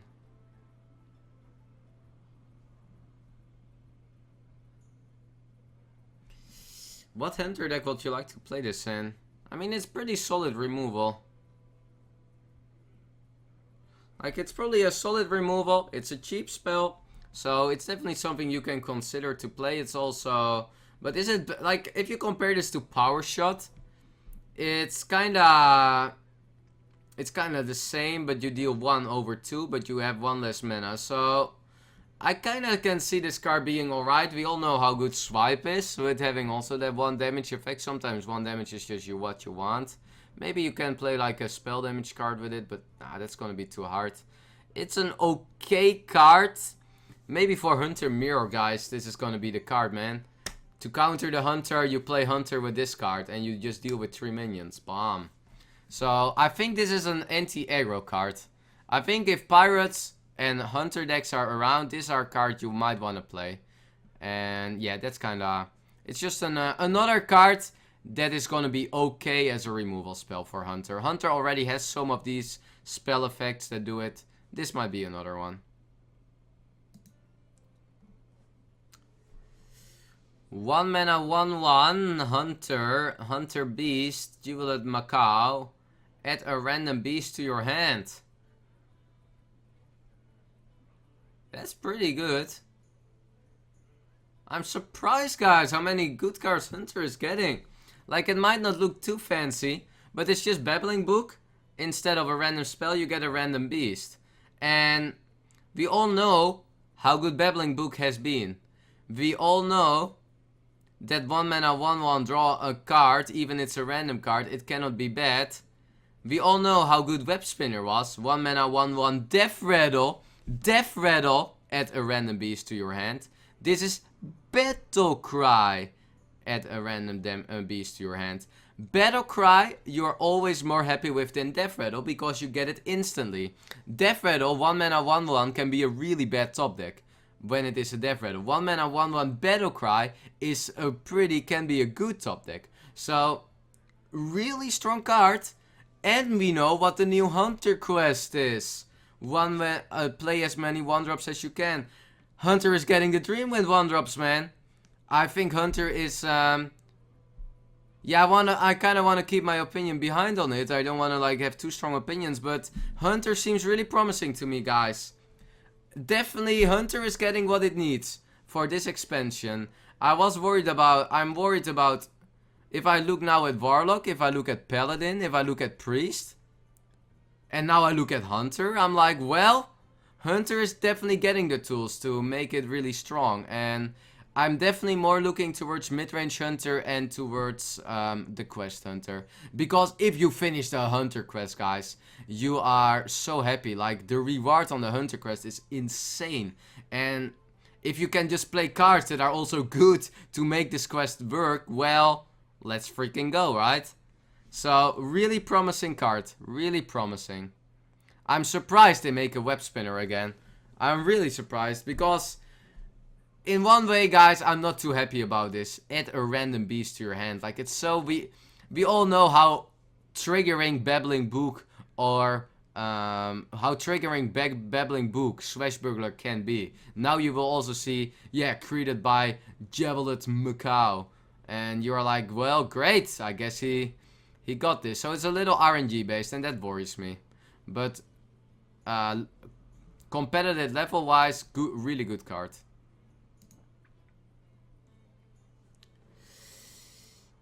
Dinomancy, 2 mana, Hunter spell. Your hero power becomes give a beast +2/+2. So that's really good, guys. That's really good. It's a little slow, but the effect is really good. Like, if you can make an effect of give a beast +2/+2, that's pretty amazing. This is a card that might make Control Hunter be there. What was the problem of Control Hunter? There were 2 or 3 problems of Control Hunter, but probably the biggest problem was their freaking hero power. Their hero power deal 2 damage to the face. Yeah, how am I ever playing Control Hunter when I have a hero power that freaking doesn't fit into a control playstyle? Well, this hero power definitely does. Buffing a minion +2/+2. And guys, we are having hero powers that heal too. We are having hero powers that are, and that's like the best board oriented hero power at the moment. The priest hero power, heal 2. Well, now we give it +2/+2 charge. You give it +2/+2 charge if you are having already a beast on the board. So +2/+2 charge is insane. If you can manage it to. It's a little slow, so maybe it can be a little overwhelming, but if you play taunts, it can even fit in that. And how many times do you want to make this card work? I think actually if you already did it, if you already played your hero power twice, you already get the card back. Like, you just are really happy now to play your card. So I mean, with +2/+2 charge, if you hit it on a minion on the board, if you have a random 1/1 minion and you give it +2/+2, it's a 3/3 that can attack. So you just have, if there is a minion on the board, you gain it's not just +2/+2. No, it's +2/+2, and you can attack with it. You can attack with it directly.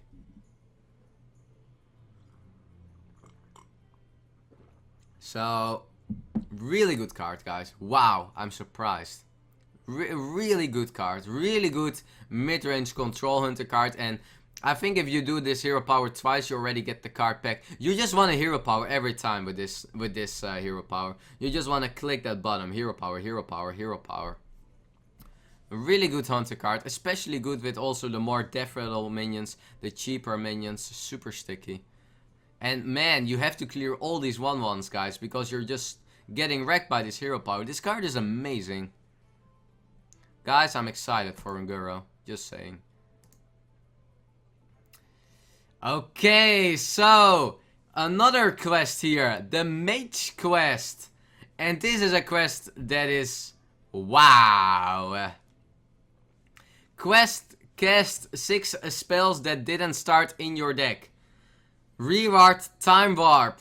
Time Warp, take an extra turn. 0 or a 5 mana card, take an extra turn. So For people that are not really like, this has been a card, guys, or this has been an this has been something in other card games that has that have been made miracle decks be completely insane. So, well, I'm not sure how strong it will be, because it's really hard to make this quest, to finish this quest with casting 6 spells that didn't cost cash start in your deck. We will see more mage cards that will make cards that you didn't start with, but Babbling Book is already a great example.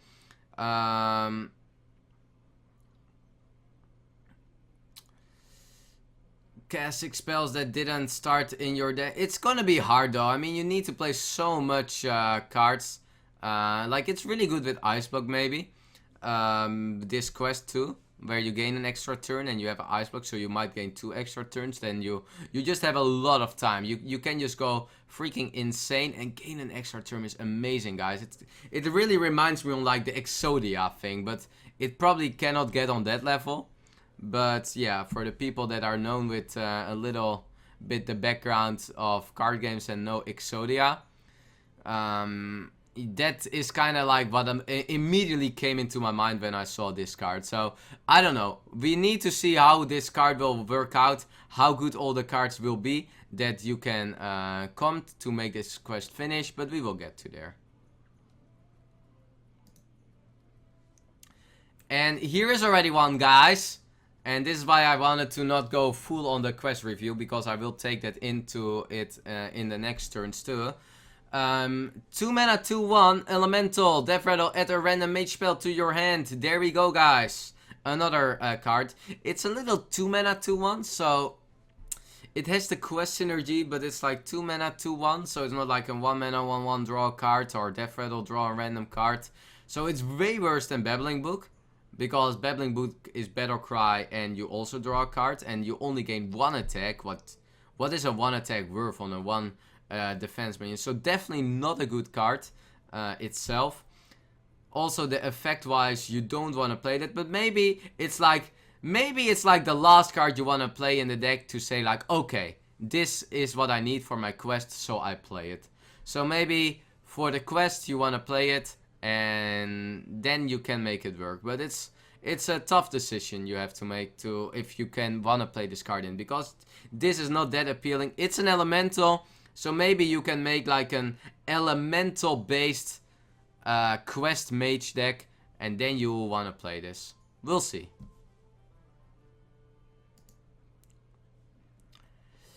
Pyromet Glib, 2 mana. Discover a spell, reduce its cost by 2. That's a good card. This is a good card for the quest. Why is this a good card? Well, you discover a spell and you reduce its effect by 2. So you kinda can see that this is just a 0 mana spell that you discover a spell. It reminds me on the Portal a little bit too, where you gained a minion for 2 less. But this is just because you reduce the cost by 2 and you discover, like, you just gain the cost that you are playing on this card. You are gaining it directly back on the card you get. So you cannot really see it as a 0 mana card, but after you played it for 2 mana, you gain -2 mana. So the spell you gain, let's say you gain a fireball, your fireball becomes 2 mana. Let's say so you're looking more for the expensive spells, but this is a really good card. Guys, don't forget, sometimes people like to pay 1 mana for Discover. We have a 0 mana Discover card here. Wow. Great card, really good card. Works with the quest because you gain a spell that is not from your deck. So really good quest mage card too. Really good card. Good card all around. Just the big question for this card will be, is it gonna be good enough for, is mage gonna be good enough? That's the big question. This card, good enough for sure. 10, or like, super good card. Like, this card will not be the problem. This card is really good. Really good card. Meteor. Deal 15? What? Deal 15 damage. Deal 50 damage to a minion and 3 to a yak. Why 15? I mean, if you make 50, you can also make 100 damage to a minion. I mean, which minion has more than 15 HP? Like, the overkill on this card is insane. Well, you for sure have a card that will kill every dino here. You have to be careful with your ref cards, by the way, guys. If you are thinking of playing your zoo and you want to play ref card in it, I think you have to be careful when you are playing against Mage. They got a freaking Meteor your ref card, man. Wow, that's actually pretty funny. I guess Jade's is like maybe something, but yeah, it's but this is a really good singer, or it's like quite a good removal. It's definitely it's really good. It's a solid card. I'm wondering because Mage has a lot of good removal cards. So I'm not sure how that, like, we have good AoE cards like Flame Strike. You have like it's definitely a better Blizzard, I would say. It's like better Con of Cold also. In a removal way and not a freeze way, but in a removal way. I think it's an alright card. Mage has a lot of removal, but you might wanna play this removal over other removals. That's the way I'm thinking of it. Like, this is a really good one. Like, don't forget this, guys. Like, able to deal damage to 3 minions and positioning matter. I like it because people have to play around cards like this more. I hated that in Hearthstone you could play so it didn't freaking matter how you positioned your minion, because there were no cards that that were able to have this effect that were strong enough, and this one might be. So we'll see how much Mage and in what form Mage deck you fit this in. But it's a really strong removal card, really strong removal card. What do we have here? A Beast, 2 mana 2/2. The Ravenous Runt. Battle Cry if you control at least 2 other minions adept. 2 mana 2/2. That's not good, not too good. Battle Cry if you control at least 2 other minions. Nah, these cards are a little too questionable, guys. Like, I think 2 mana 2/2. Like, stat wise, you kinda. This card hurts you to play 2 mana 2/2, and if you control at least 2 other minions, adept. So it's quite the Battle Cry. The quest to make the Battle Cry work. I will say it like that for one time. If you control at least 2 other minions, so you need to control 2 other minions, then you can adapt. But is adapt that insane? Like, you need this card. This runt is asking for a lot just to get the adept. So no, I'm not too big fan. Like, these cards can, if this card gets adept, probably really good. Like, it will be a mini bot. It will be a 2 mana 2/5. Like, yeah, it will just be a mini bot. I think that's what you're looking for. But it's maybe hard to make this work, man. Like, 2 other minions, it definitely gets there. I just am worried about the consistency of this card.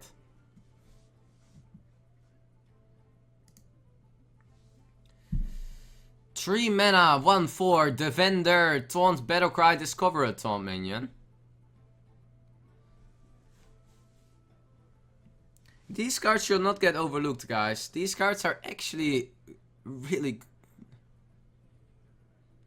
I think this card is really good. It's a little power. It's actually an insane power creep towards the, what is it? The Silverback. The Silverback. The 3 mana 1/4 Taunt. Like, but Taunt, discover a Taunt minion. Like, 3 mana 1/4 Taunt, draw a Taunt. No, it's better than 3 mana 1/4 draw a Taunt. You discover a Taunt minion. So you just play a minion, you draw, you discover another Taunt. Like, pretty solid. I think 3 mana 1/4. Yeah, 3 mana 1/4 is not too good though. That's like a little the problem. But do this with the warrior quest. The warrior request is summon 7 taunt minions. Well, these are great cards to put in your warrior quest deck. Play a 3 mana taunt, draw another taunt, and you might be able to really fastly manage to achieve your quest. So I like this card a lot. I think this is an... because it has discover a taunt minion too.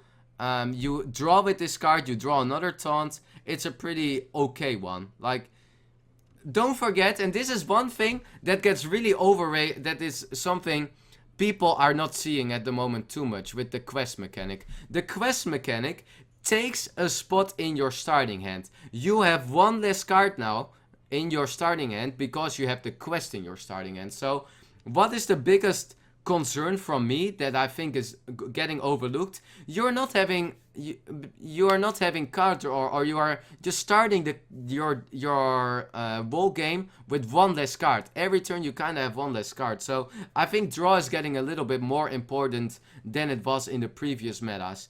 And that is why I think this card will be there in especially the warrior quest. Wow. Wow. I like it. Wow. Nerubian Egg, his brother, guys.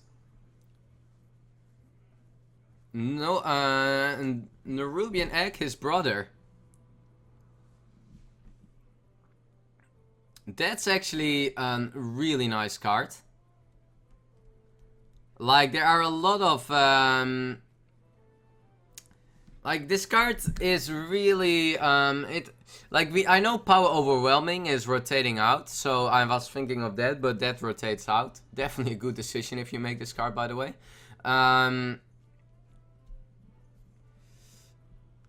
But there are a lot of ways X are nice. Like, X are there, you don't want to kill them because they becoming insane. But if you buff this card... and there are decks that can do it. Druid has like some good token decks. Paladin can do it. Like, if you play this in your quest Paladin deck, what are you gonna do? Like, you don't want to freaking kill this egg because a 5/5 appears. So, play like an egg deck. Play like Dragon Egg, play this egg, and you might have a buff deck that can really, like, you can build around. So I think this card is really, really good. These cards are really good, guys. The stats on these cards are also, like, the stats on this egg, it sounds a little strange that I call in 3 mana 0/3 good, but for an egg, these stats are also pretty good, because the buff mechanic you have there. It might be a little worse than the Nerubian egg, because it was 2 mana, like 2 mana 0/2 give a +4/+4, but I like this. I just like this card. I like the egg Death Rattle mechanic. What I like about the egg Death Rattle mechanic is that this card has 0 attack, and that the reward is pretty big, but you have to make your deck around it. So, I like this egg a lot. There are definitely things you can try out with this deck that you can make your deck around. So, really cool card. For a mana 3/3, Fire Plume Punix, deal 2 damage. So we have a 4 mana 3. Oh, it's even an elemental. Oh my god. Really good card. Are you kidding me? This kind of reminds me on 2 cards. One card it reminds me on is like the Stormpeck Commando. The card we know. The 5 mana 4/2 deal 2 damage. But it also reminds me on Keeper of the Grove. Unnerved Keeper of the Grove. Or Nerfed Keeper of the Grove. However you want to call it. But that's an 4 mana 2/2 deal 2 damage. Like, deal 2 damage is really good, guys. This is going to be a really great arena card in general. Like, I don't know how good this will be in Constructed. But I think this is a great card for elementals. Every time I see cards that I'm like, 4 mana 3/3 stats is like, not too great. But elemental decks that are having battle cries with deal damage is good. Like, every time there is like battle cry on these kind of cards, the card is pretty nice. This card is also a power creep, and we know how good the other cards with deal damage can sometimes be. So I rate this card pretty good. You can even compare it to SI7, where you don't have to combo it. So in some metas that are more token based, I like this card a lot. And this is definitely a card you are totally fine with playing in your elemental decks. Like, if this is also activating other elementals, sure. Yeah, it's a power creep compared to like Keeper of the Grove. It's a power creep to Commando. So I think that should already say something to you, that this card is a really, really nice card. All around he's already okay, and definitely a card you're gonna play in your elemental decks. What do we have here? Stewborn Gastrobot. 2 mana, 1/2 Taunt Poison. That's interesting. Yeah, these cards I have a really hard time reviewing, because poison cards are really hard to review at the moment for me. I'm not sure which card deck you kind of want to like play these in. It's a neutral card, so you kind of can like fit it in everywhere. It's kind of like a good top deck maybe in like some ways where there are big minions on board, but the problem is like 2 health is pretty easy to deal with. Like, there are a lot of spells that can deal with 2 health. So in my first opinion, I don't think this is like a really card standalone. Like, standalone, this card is not. You need a little buffs. Give this card a lot of health or something in that way. Maybe like, yeah, you need this card with a lot of health. I think there is just a lot of spells that deal well with it, and also removal spells that will deal really well with it if you buff the health a lot. So I'm kinda not seeing the point yet how you make this card totally strong. There is some way the card has potential, but standalone, this card just not really that appealing for me. Yeah, guys, these cards I don't want to go too long over. 7 mana, 4/8 elemental. It has Wind Fury. Yes, I know what Blizzard say, that yeah, this card is like the most health of every of a Wind Fury card you have ever seen. Great, pick this card in Arena if you don't have any better pick. But this is not a card you will see in Constructed. It's totally not an appealing card in Constructed. You probably have to pick this sometimes if there are. I guess it's an alright card if you don't have better cards to pick in your Arena run. These cards are just more a filler to the collection.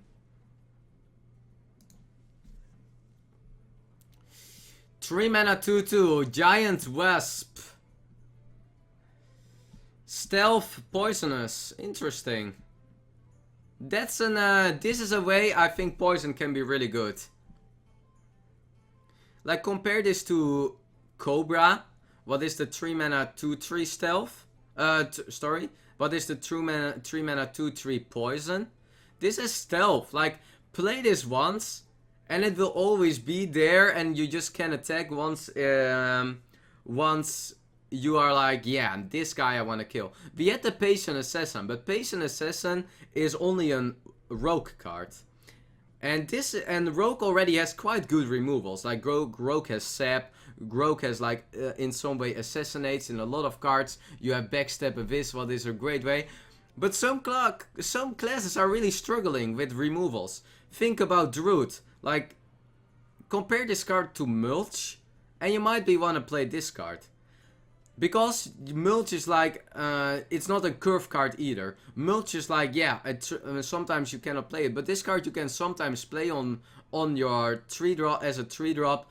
Can be fitting in once your opponent wants to play a freaking 4 mana 7/7 or any power creep. So I think this card is, I like it a lot. I like it a lot because it's a neutral card and it can fit in the decks that are having a hard time removing single removal minions. It's also a beast, so I'm also leading a little bit like, what can Beastroot do with this card? Like, if you can buff this card a lot and you like your Beastroot or you're adapted with other stuff. So I see a lot of potential for this card. I cannot really say this is the deck you want to play it in, but I see some things that are having great potential. 1, stealth on the card. 2, it's a beast. 3, it is a neutral card, so you can fit it in your decks that are having a hard, or in the classes that are having a hard time with single removal. Elemental 2 mana 1/1. Deal 3 damage to a random enemy minion. So this is a little scary one in some way, because if your opponent is having death rattles in his hand, your opponent can also, like, you can play with this card and make like reasonable trades, and then you like deal the damage to a random enemy minion and you can kind of target it well. But your opponent can also do that with like first trading a whole board away, then trade this card and the effect is just gone. Or play a death rattle and you do it on the death rattle and you're like, yeah, I'm not happy that this card went off to a death rattle card. So, little bit questionable card for sure. I think there are better removal cards. I don't think this is like a card you want to play. I don't think so. It's also 2 mana. It's not even a 1 mana card. It's a 2 mana 1/1 deal 2 damage. I think this is a card people play too well around. It has only 1 health. I think this is not an... It's one of the weaker elemental cards. Maybe if you really still need to justify more elementals, you want to play this card. But I think this is one of the weaker elemental cards you would like to play.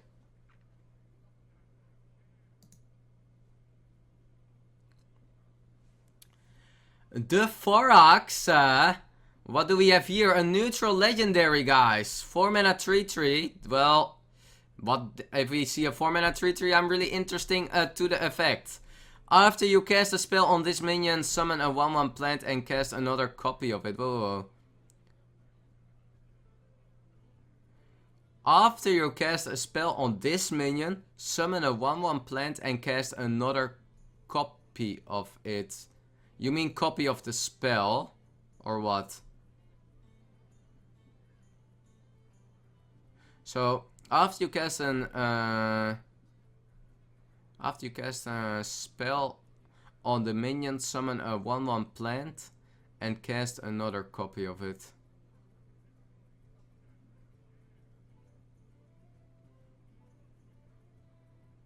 Yeah, and cast another copy on it. You have to read these cards well. So, on the 1/1.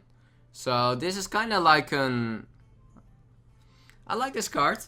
There are 2 things I like about this card is... one, it's a neutral legendary. So, you can kind of like try to fit this in a lot of like more buff mechanics decks. So...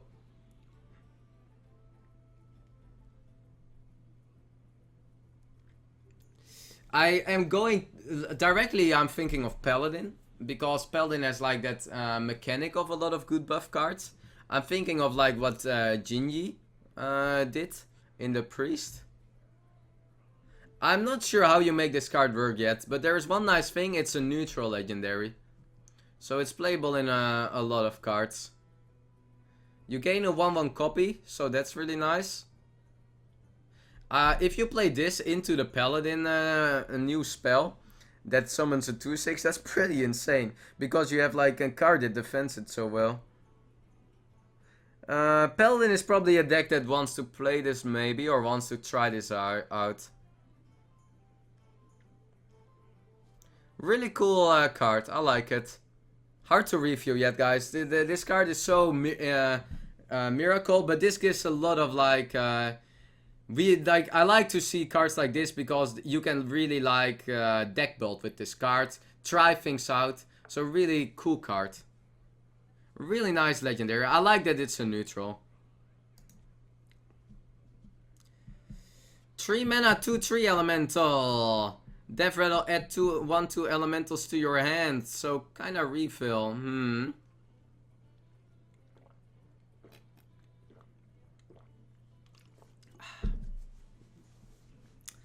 Yeah, it's a little bit tough to review all these elementals one by one, because you kind of want to play them, of course, together. Having a 3 mana 3/2 is like not that appealing. And I don't know how good it is to get additional 1 mana elementals to your hand. Add 1/2 elementals. Like, this card alone is really weak. 3 mana 2/3. It's like a death rattle. So it needs to die first and then you get like 1/2 elementals. So in a slow meta you might want to play these slow elementals. But as a standalone, one of the weaker elementals, this one. It feels like an in some way like a filler elemental to me. Where this is like, I cannot say this card you won't see play because there might be elemental decks that are liking to play, but this is one of the last elemental you would like to play. It definitely is not the elemental card you are looking for. But maybe, because you need additional elementals, you can justify running 1 or 2 of this guy, this elemental.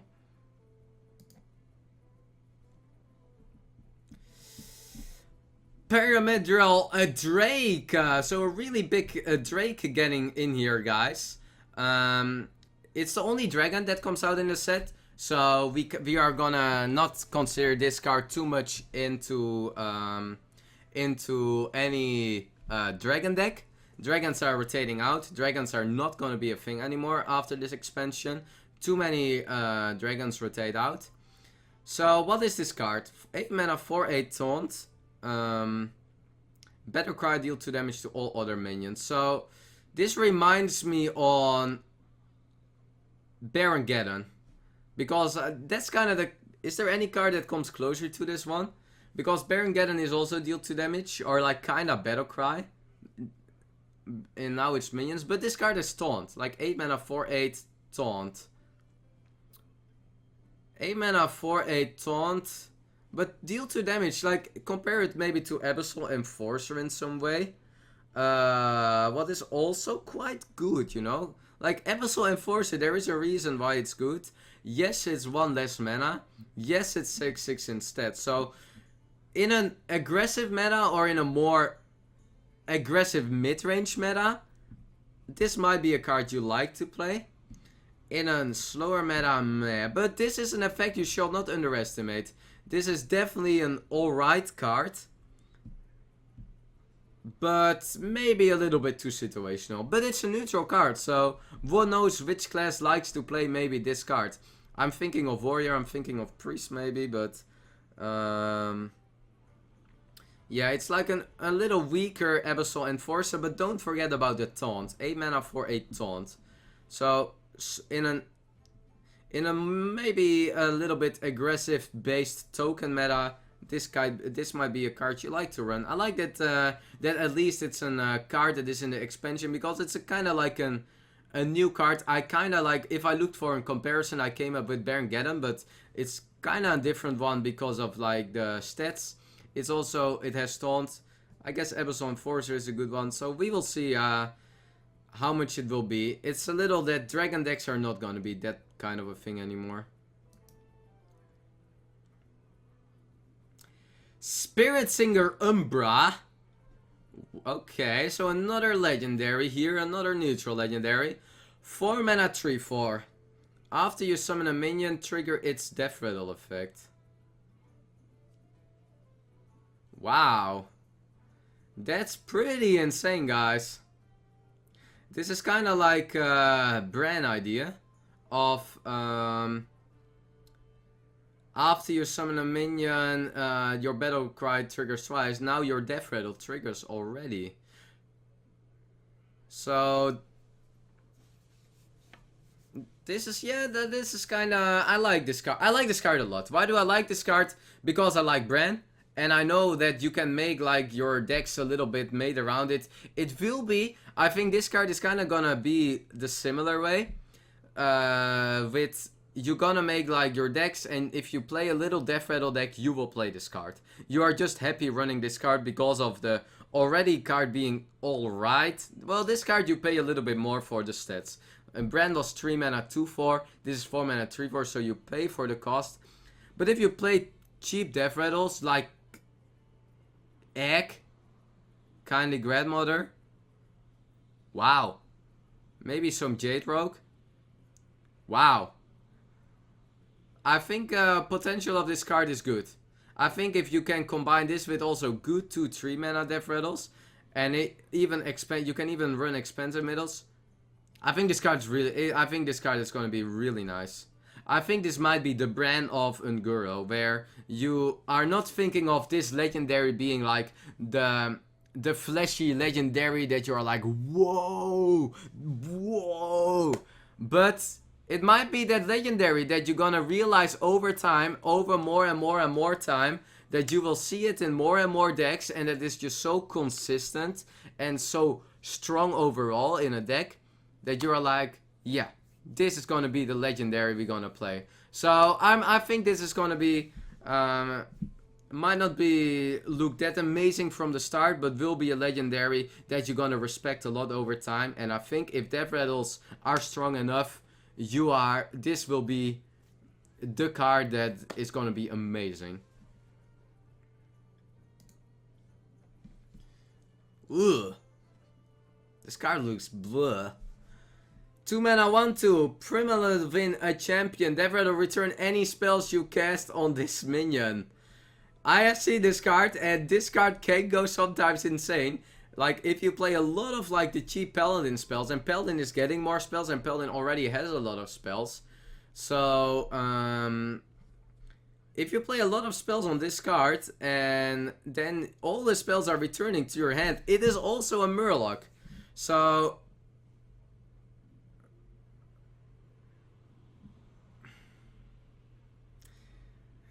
I have a really hard time evaluating. Like, if you play cards like Blessing on Kings on it, then you just get cards back.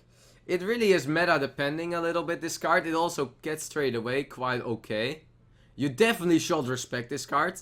Like, you gotta trade it away directly. So you probably like wanna give it an health buff at the start. Like, if you play the Paladin health buff on it. This card is insanely snowbally. I think with these cards getting in here, with these Death Rattle effects getting in here, you really want to play Silence or single removal cards. I think you want to like either play Silence or cards like Hex or cards like Sep, or like this card is dangerous to face. But I have a hard time really looking at Paladin yet and saying like, yeah, this is the power level of like the deck. This is how the deck will look like. But one thing that makes me quite... that I directly see is that I think you really want to get some removal cards in your deck again, just because of this these cards getting in here. We'll see how this card will totally turn out. Really hard to review, but it being a Murloc and having such an insane effect, looks quite strong.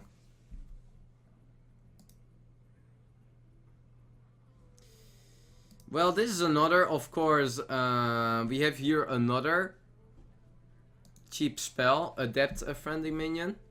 I don't think you want to play a card that you pay 1 mana for to just Adept. Like,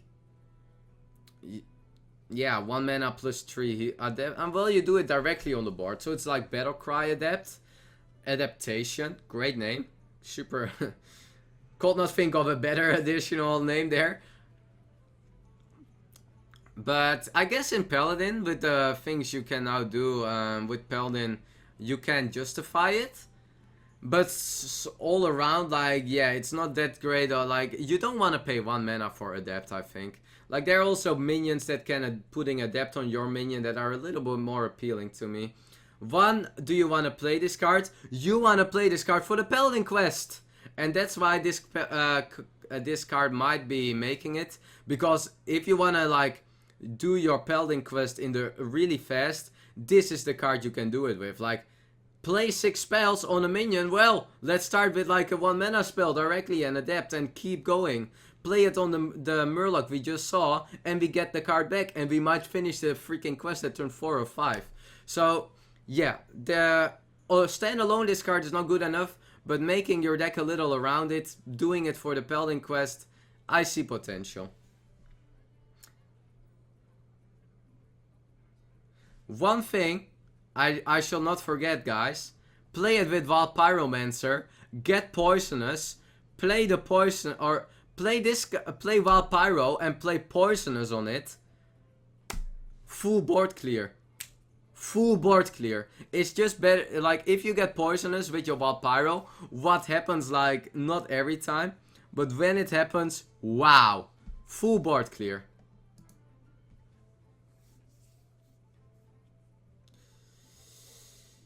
Blinding Heal. Restore 5 health to a minion and your hero. Wow.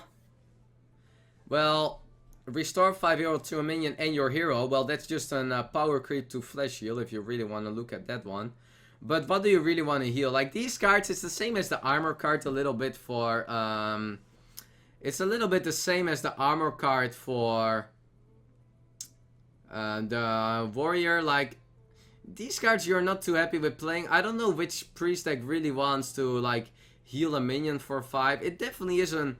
You definitely do a lot for just 1 mana. But I don't know what priest deck wants to play. Like I'm a little bit lost, to be honest, with the identity of priest. I just don't know what to do with priest. I don't know what deck you want to play. I don't know which cards you really want to play. They get a little bit of that. They get a little bit of that. A little bit of that. I'm a little bit lost with it. And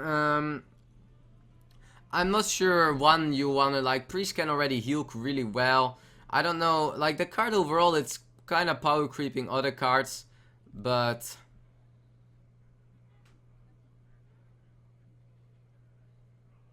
it's also restore, so it doesn't buff. Like...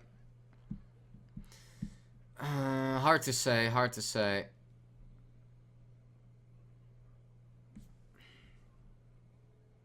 Guess with like the legendary maybe, or with like some of these Devilsaur cards, but...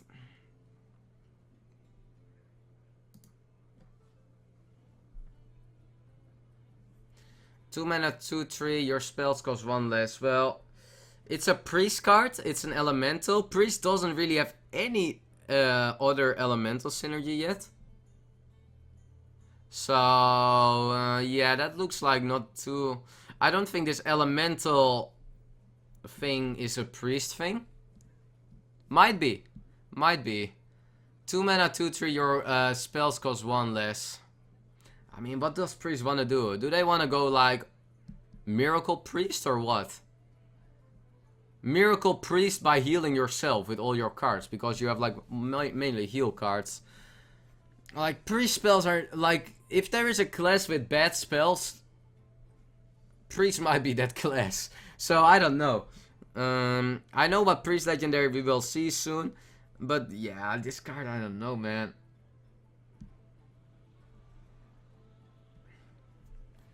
Not too insane for me yet. 2 mana, 2/3, your spells cost 1 less, only when this minion is on board, so you have to play it first, so yeah.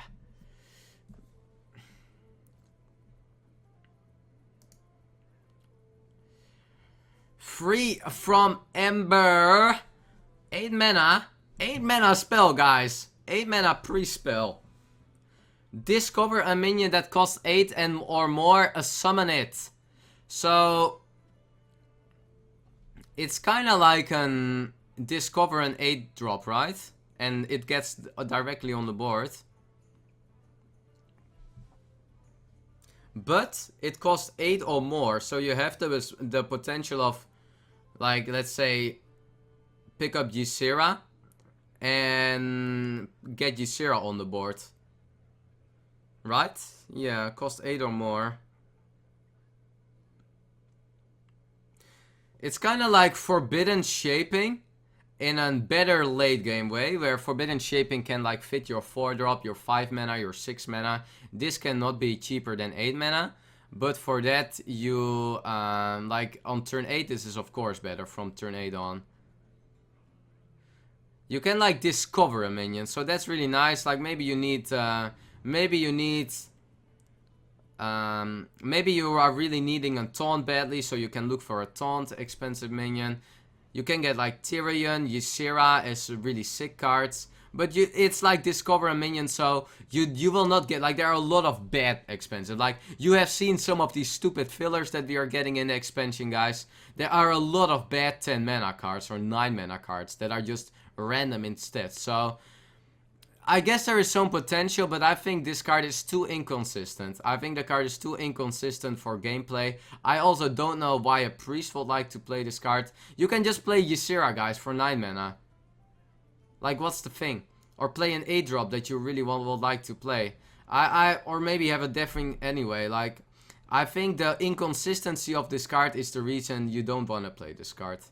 I think it's a little... oh yeah, you cannot, of course not... Yeah, of course you cannot get Therium, but you can get Ysera. But...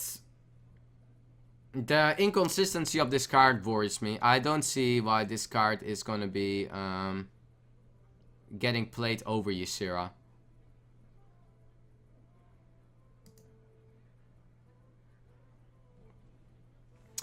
And here we have the Priest, a legendary.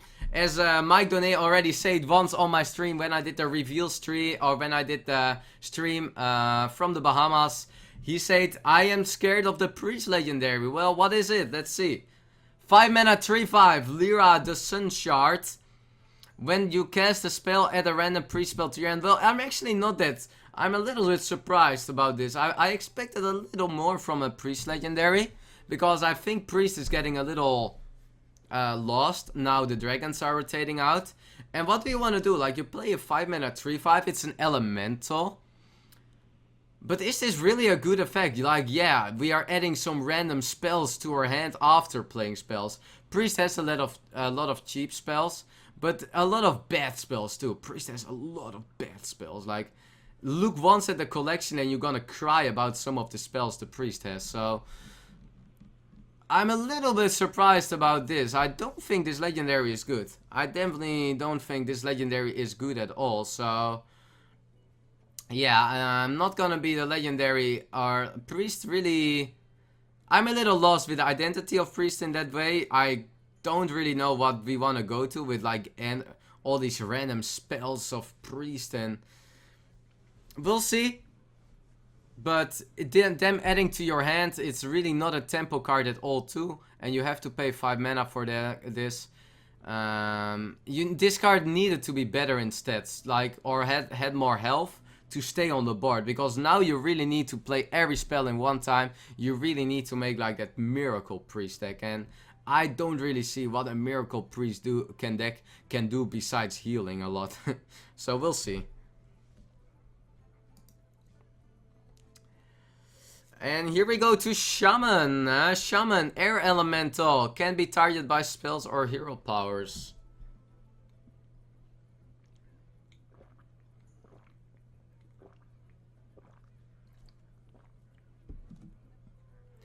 This might be, yeah, this is like a little bit the thing for me with some of these elemental cards. I don't know how, this is something you will probably figure out really fast. But we need to know how the elemental, like, Shaman is gonna be an elemental deck. Elemental Shaman is definitely gonna be a thing. And how much elementals do you need to justify the whole deck? That's a little bit the tough decision. Can be targeted by spells or hero powers. Definitely a nice thing for 1 health minions, that it can be like killed by the mage, the rogue, or the druid hero power. It being a 1 mana elemental, really flexible. Don't forget, guys, elemental need a setup every turn. A lot of the elementals are saying you need to play an elemental the turn before. Well, then you kind of want to play 1 and 2 mana elementals to have that flexible spot of playing it. Card, of course, not too overwhelming itself.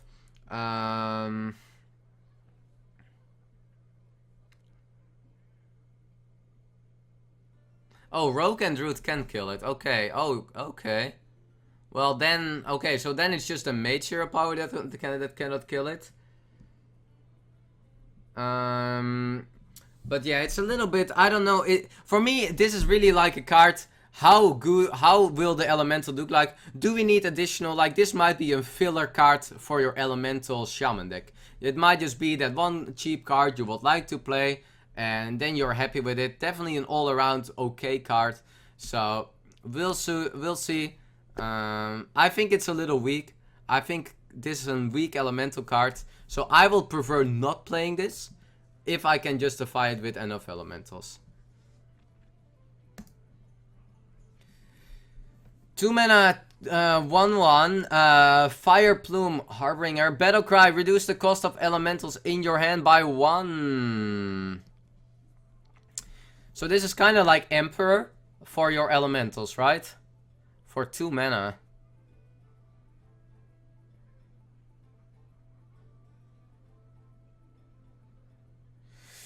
You only get this on your elementals.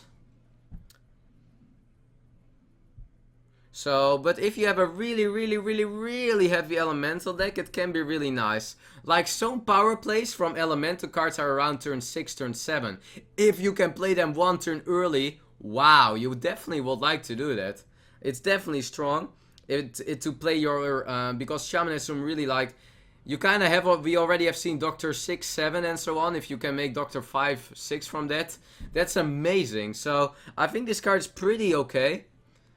But you are paying a lot for doing this. So your power plays have to be really strong for this card to make work. Like the card itself is kind of bad.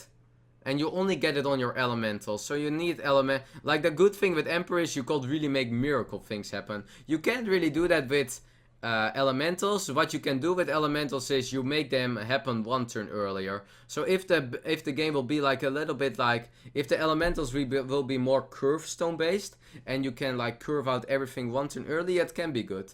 But it might be having a little bit like that hand buff problem of it only buffs your elementals, so you are not buffing maybe every card. We will see. It's an interesting one for sure. Tidal Surge, 4 mana, deal 4 damage to a minion, restore 4 health to your hero.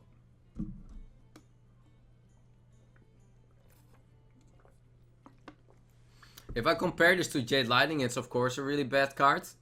If I compare this to True Silver, it's not that great of a card. Maybe sometimes you want the heal back, but I think this card is... there are situations you are okay with this card, but value-wise this is not a good card. And the restore of 4 feels a little too weak for me. It kinda is like a better Holy Fire in some way. So now that is a little bit like, But I think Holy Fire is really far away from making it anytime in Constructed. I think this card is weak. I think Restore 4 is too little from this card to make it work. It probably isn't alright, and maybe there are metas you want to play this in, but you prefer playing weapons. I think Shaman also has great heal gain still. So even healing wave rotating out, you have like the Jinju, what feels like a way better heal mechanic.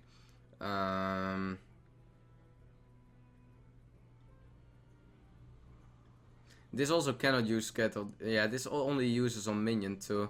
Yeah, I don't like this. The Jade Lightning is much better.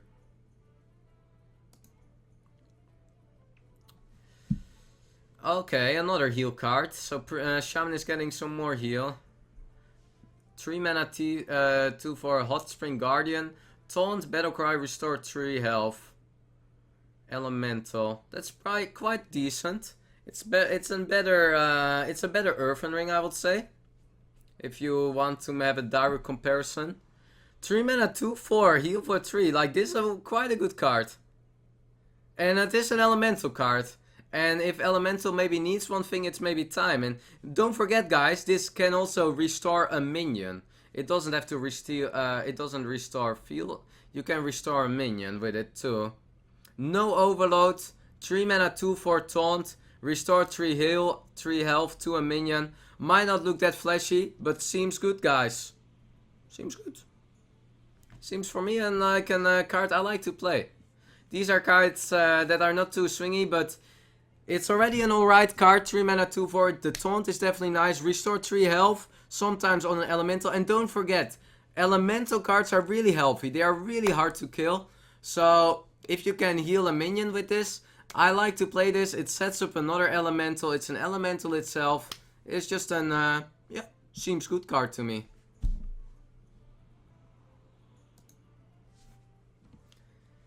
And here is another card, another tar card. We have seen every card to get getting a little tars in and here there. 7 mana, 1/4 has +4 attack during your opponent's turn, but 11 health, guys. So on your opponent's turn, it's like an Ancient of War for Warrior. Yeah, I would say this is like an Ancient of War for Warrior. How good is an Ancient of War for Warrior? Maybe you want to play this in your quest for Warrior, in your Taunt quest. I mean, it's kind of weak on your own turn. Like, I definitely think you want to play this in defensive deck, so that makes the card good. But having only freaking 1 attack on your own turn is really little. So your opponent is always able to trade the best way he can. Like, Ancient of War is good, but it's also nice to make the attacks you want to do on your turn and not let him make the best turns he can or make the best trades he can. So I definitely think it's a little, I think this is kind of like maybe a little, it's probably weaker than Ancient of War in that way, even it has 1 more health. But yeah, this is a card that we have to see how the quest from the Warrior will go. How many good taunt cards can a Warrior play? I actually think it looks quite promising for Warrior. I think Warrior can play a lot of good taunt cards to make the quest already work early game. I don't think you need Tar Lord to do it, but that's a little bit too early to say for me. So we will see that, and it also depends a little bit on meta. It's an alright card. I think this is gonna be on the weak side of the Warrior quest, but if you really need 1 or 2 more taunts to play in your Warrior deck to fill your deck, we can use Star-Lord. So will be a little bit meta defining card too. If people play hard removals, if the meta is not too aggressive, you don't really want to play this. And Warrior has already a lot of good cards. 6 mana 5/5. Taunt, Battlecry, Adept.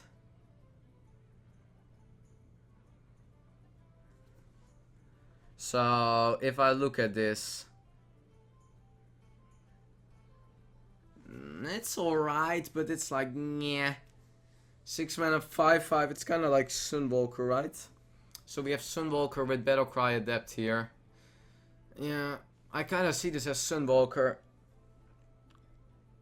And let's say we give it plus 3 health. It's a 6 mana 5/8. That's not too great. It's okay. It's okay. What does Adept mean? Adept is a mechanic out of 12 spells where you give an... they all are like 1 mana spells. They are not worth 1 mana in my opinion, but you give like... it gains a little buff. You can give it +1/+1. You can give it Divine Shield. You can give it Poison. You can give it Stealth. You can give it... yeah, a lot of different buffs. But only one of them you can choose. You kind of can discover it. Yeah, this is like, I don't think it's that great of a card, guys. I don't think this is like taunt cards you want to play. I don't think taunts, like, who cares when a taunt is only 5 HP? So you kind of need Divine Shield or plus health on it. So you kind of want a 6 mana 5/5 Divine Shield or a 6 mana 5/8 Divine Shield. You can give the taunt. Yeah, that's the last thing you want to do, guys. Thank you. Double taunt, mega taunt. I think this card is I think the card is a little weak. It's not like tremendously bad. I will just give it like, if I had to rate it from like out of 10 points, I will give it 5 points. I will just say it will just probably just not make it. Maybe again, Taunt Warrior. I think the Taunt Warrior can play really good taunts. I definitely think the way you want to play the Taunt Warrior is by playing the really good taunts. I think the Warrior deck can do it, but maybe you want to like have a little bit more taunt mechanic to make the deck consistency, and then you might want to play one of these.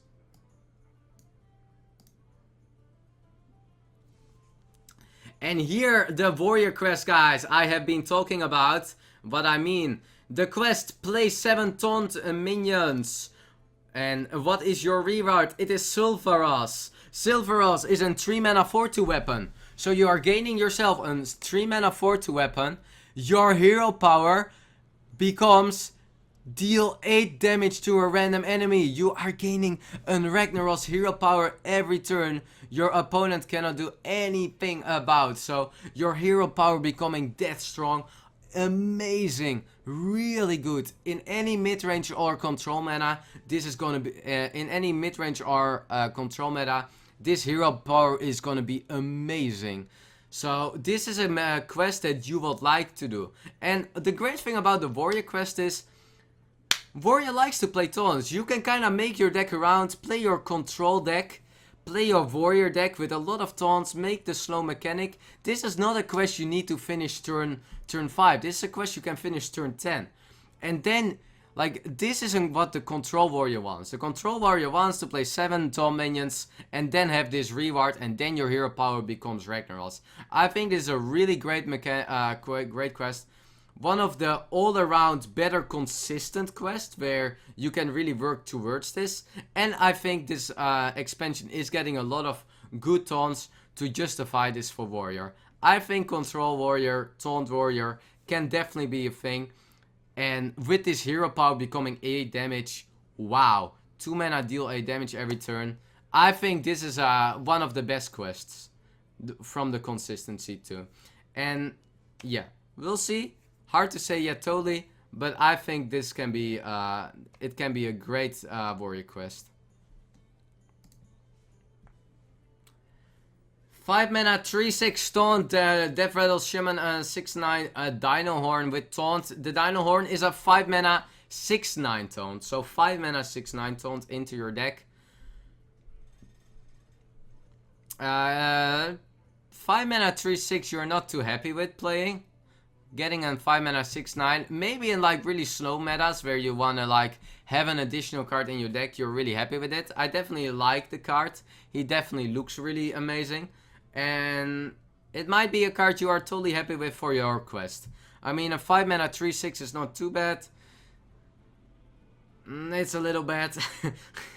But you shovel also a really strong taunt in your deck, and it puts an extra card in your deck. So slow meta, fatigue based, really great as long as you're not facing Jade Root. Can be a cool thing. I'm quite I think this can be a card you like to play.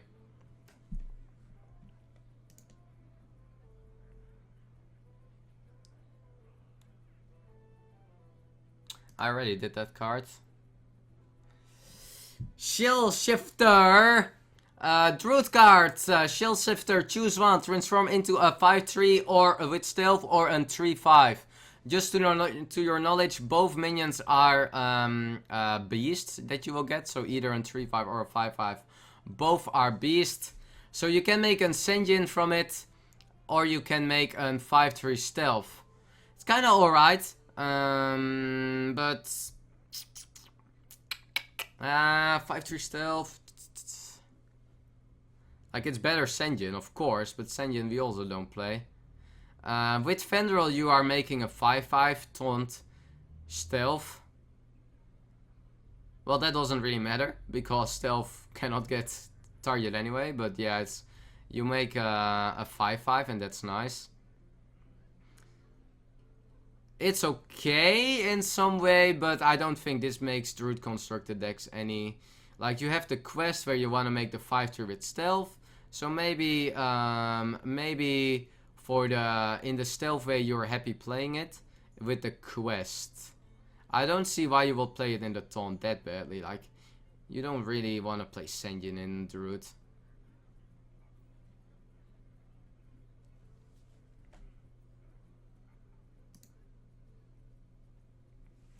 Molten Reflection. Mage spell, 4 mana, choose a friendly minion, summon a copy of it. Choose a friendly minion, summon a copy of it. Oh, wow. Molten, guys. Molten Reflection. Interesting. Really interesting. So it's kind of like the Echo of Medivh, but you summon it directly. Really interesting. Hard card to review. Kind of want to play it into... Yeah, kind of some OTK way too, maybe. Let's say you have like a big minion with...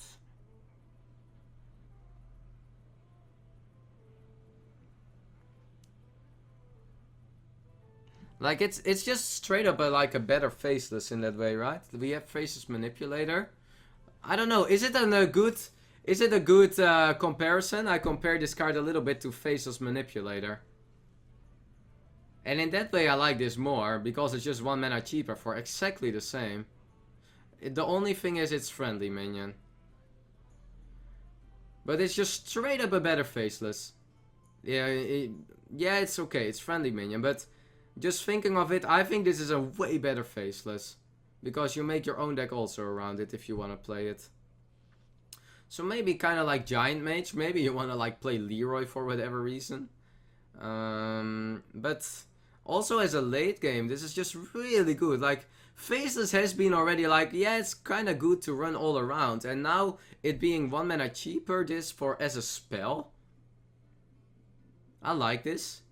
Can also be really good with the new spell that you gained if you get this out of your Discover.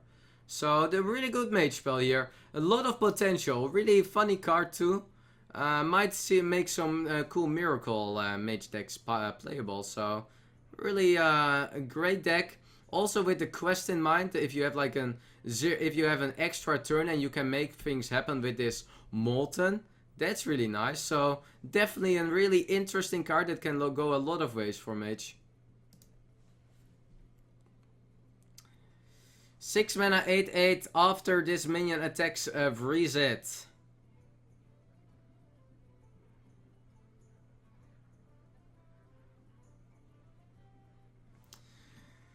I don't know about 6 mana 8/8 and freezing itself. I think it's pretty bad actually. I mean, we have 4 mana 7/7. We have 5 mana 8/8 now, with both having like an effect that can hurt you, but and this is a neutral card, so it's playable in other cards or in other decks. But 6 mana is a little too much, I feel, for an 8/8.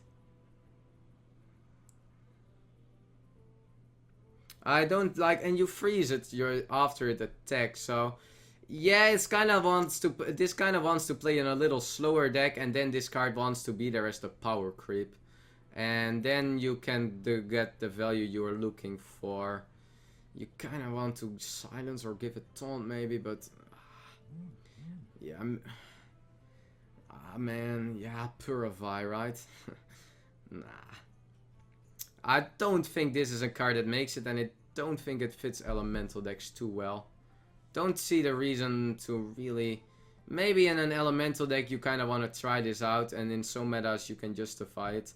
Hard for me to fully say, but I feel this card is not what you want to go for. The card is not power creepy enough to justify the stats and the effect it does on itself. What is this? I didn't see this card before. 2 mana 0/3 Primal Wind Totem. After the end of your turn, summon a 1/1 Murloc. Funny card. Look at him. Getting another totem in there for Shaman. 2 mana 0/3. So that's kind of what the other totems are too. At the end of but that's not what you want, man. Like, it doesn't do anything itself. It's uber slow. If you compare it to Manatide, it's like 1 mana less, and instead of a card you get a random 1/1 Murloc. Woohoo! We are getting a 1/1 Murloc.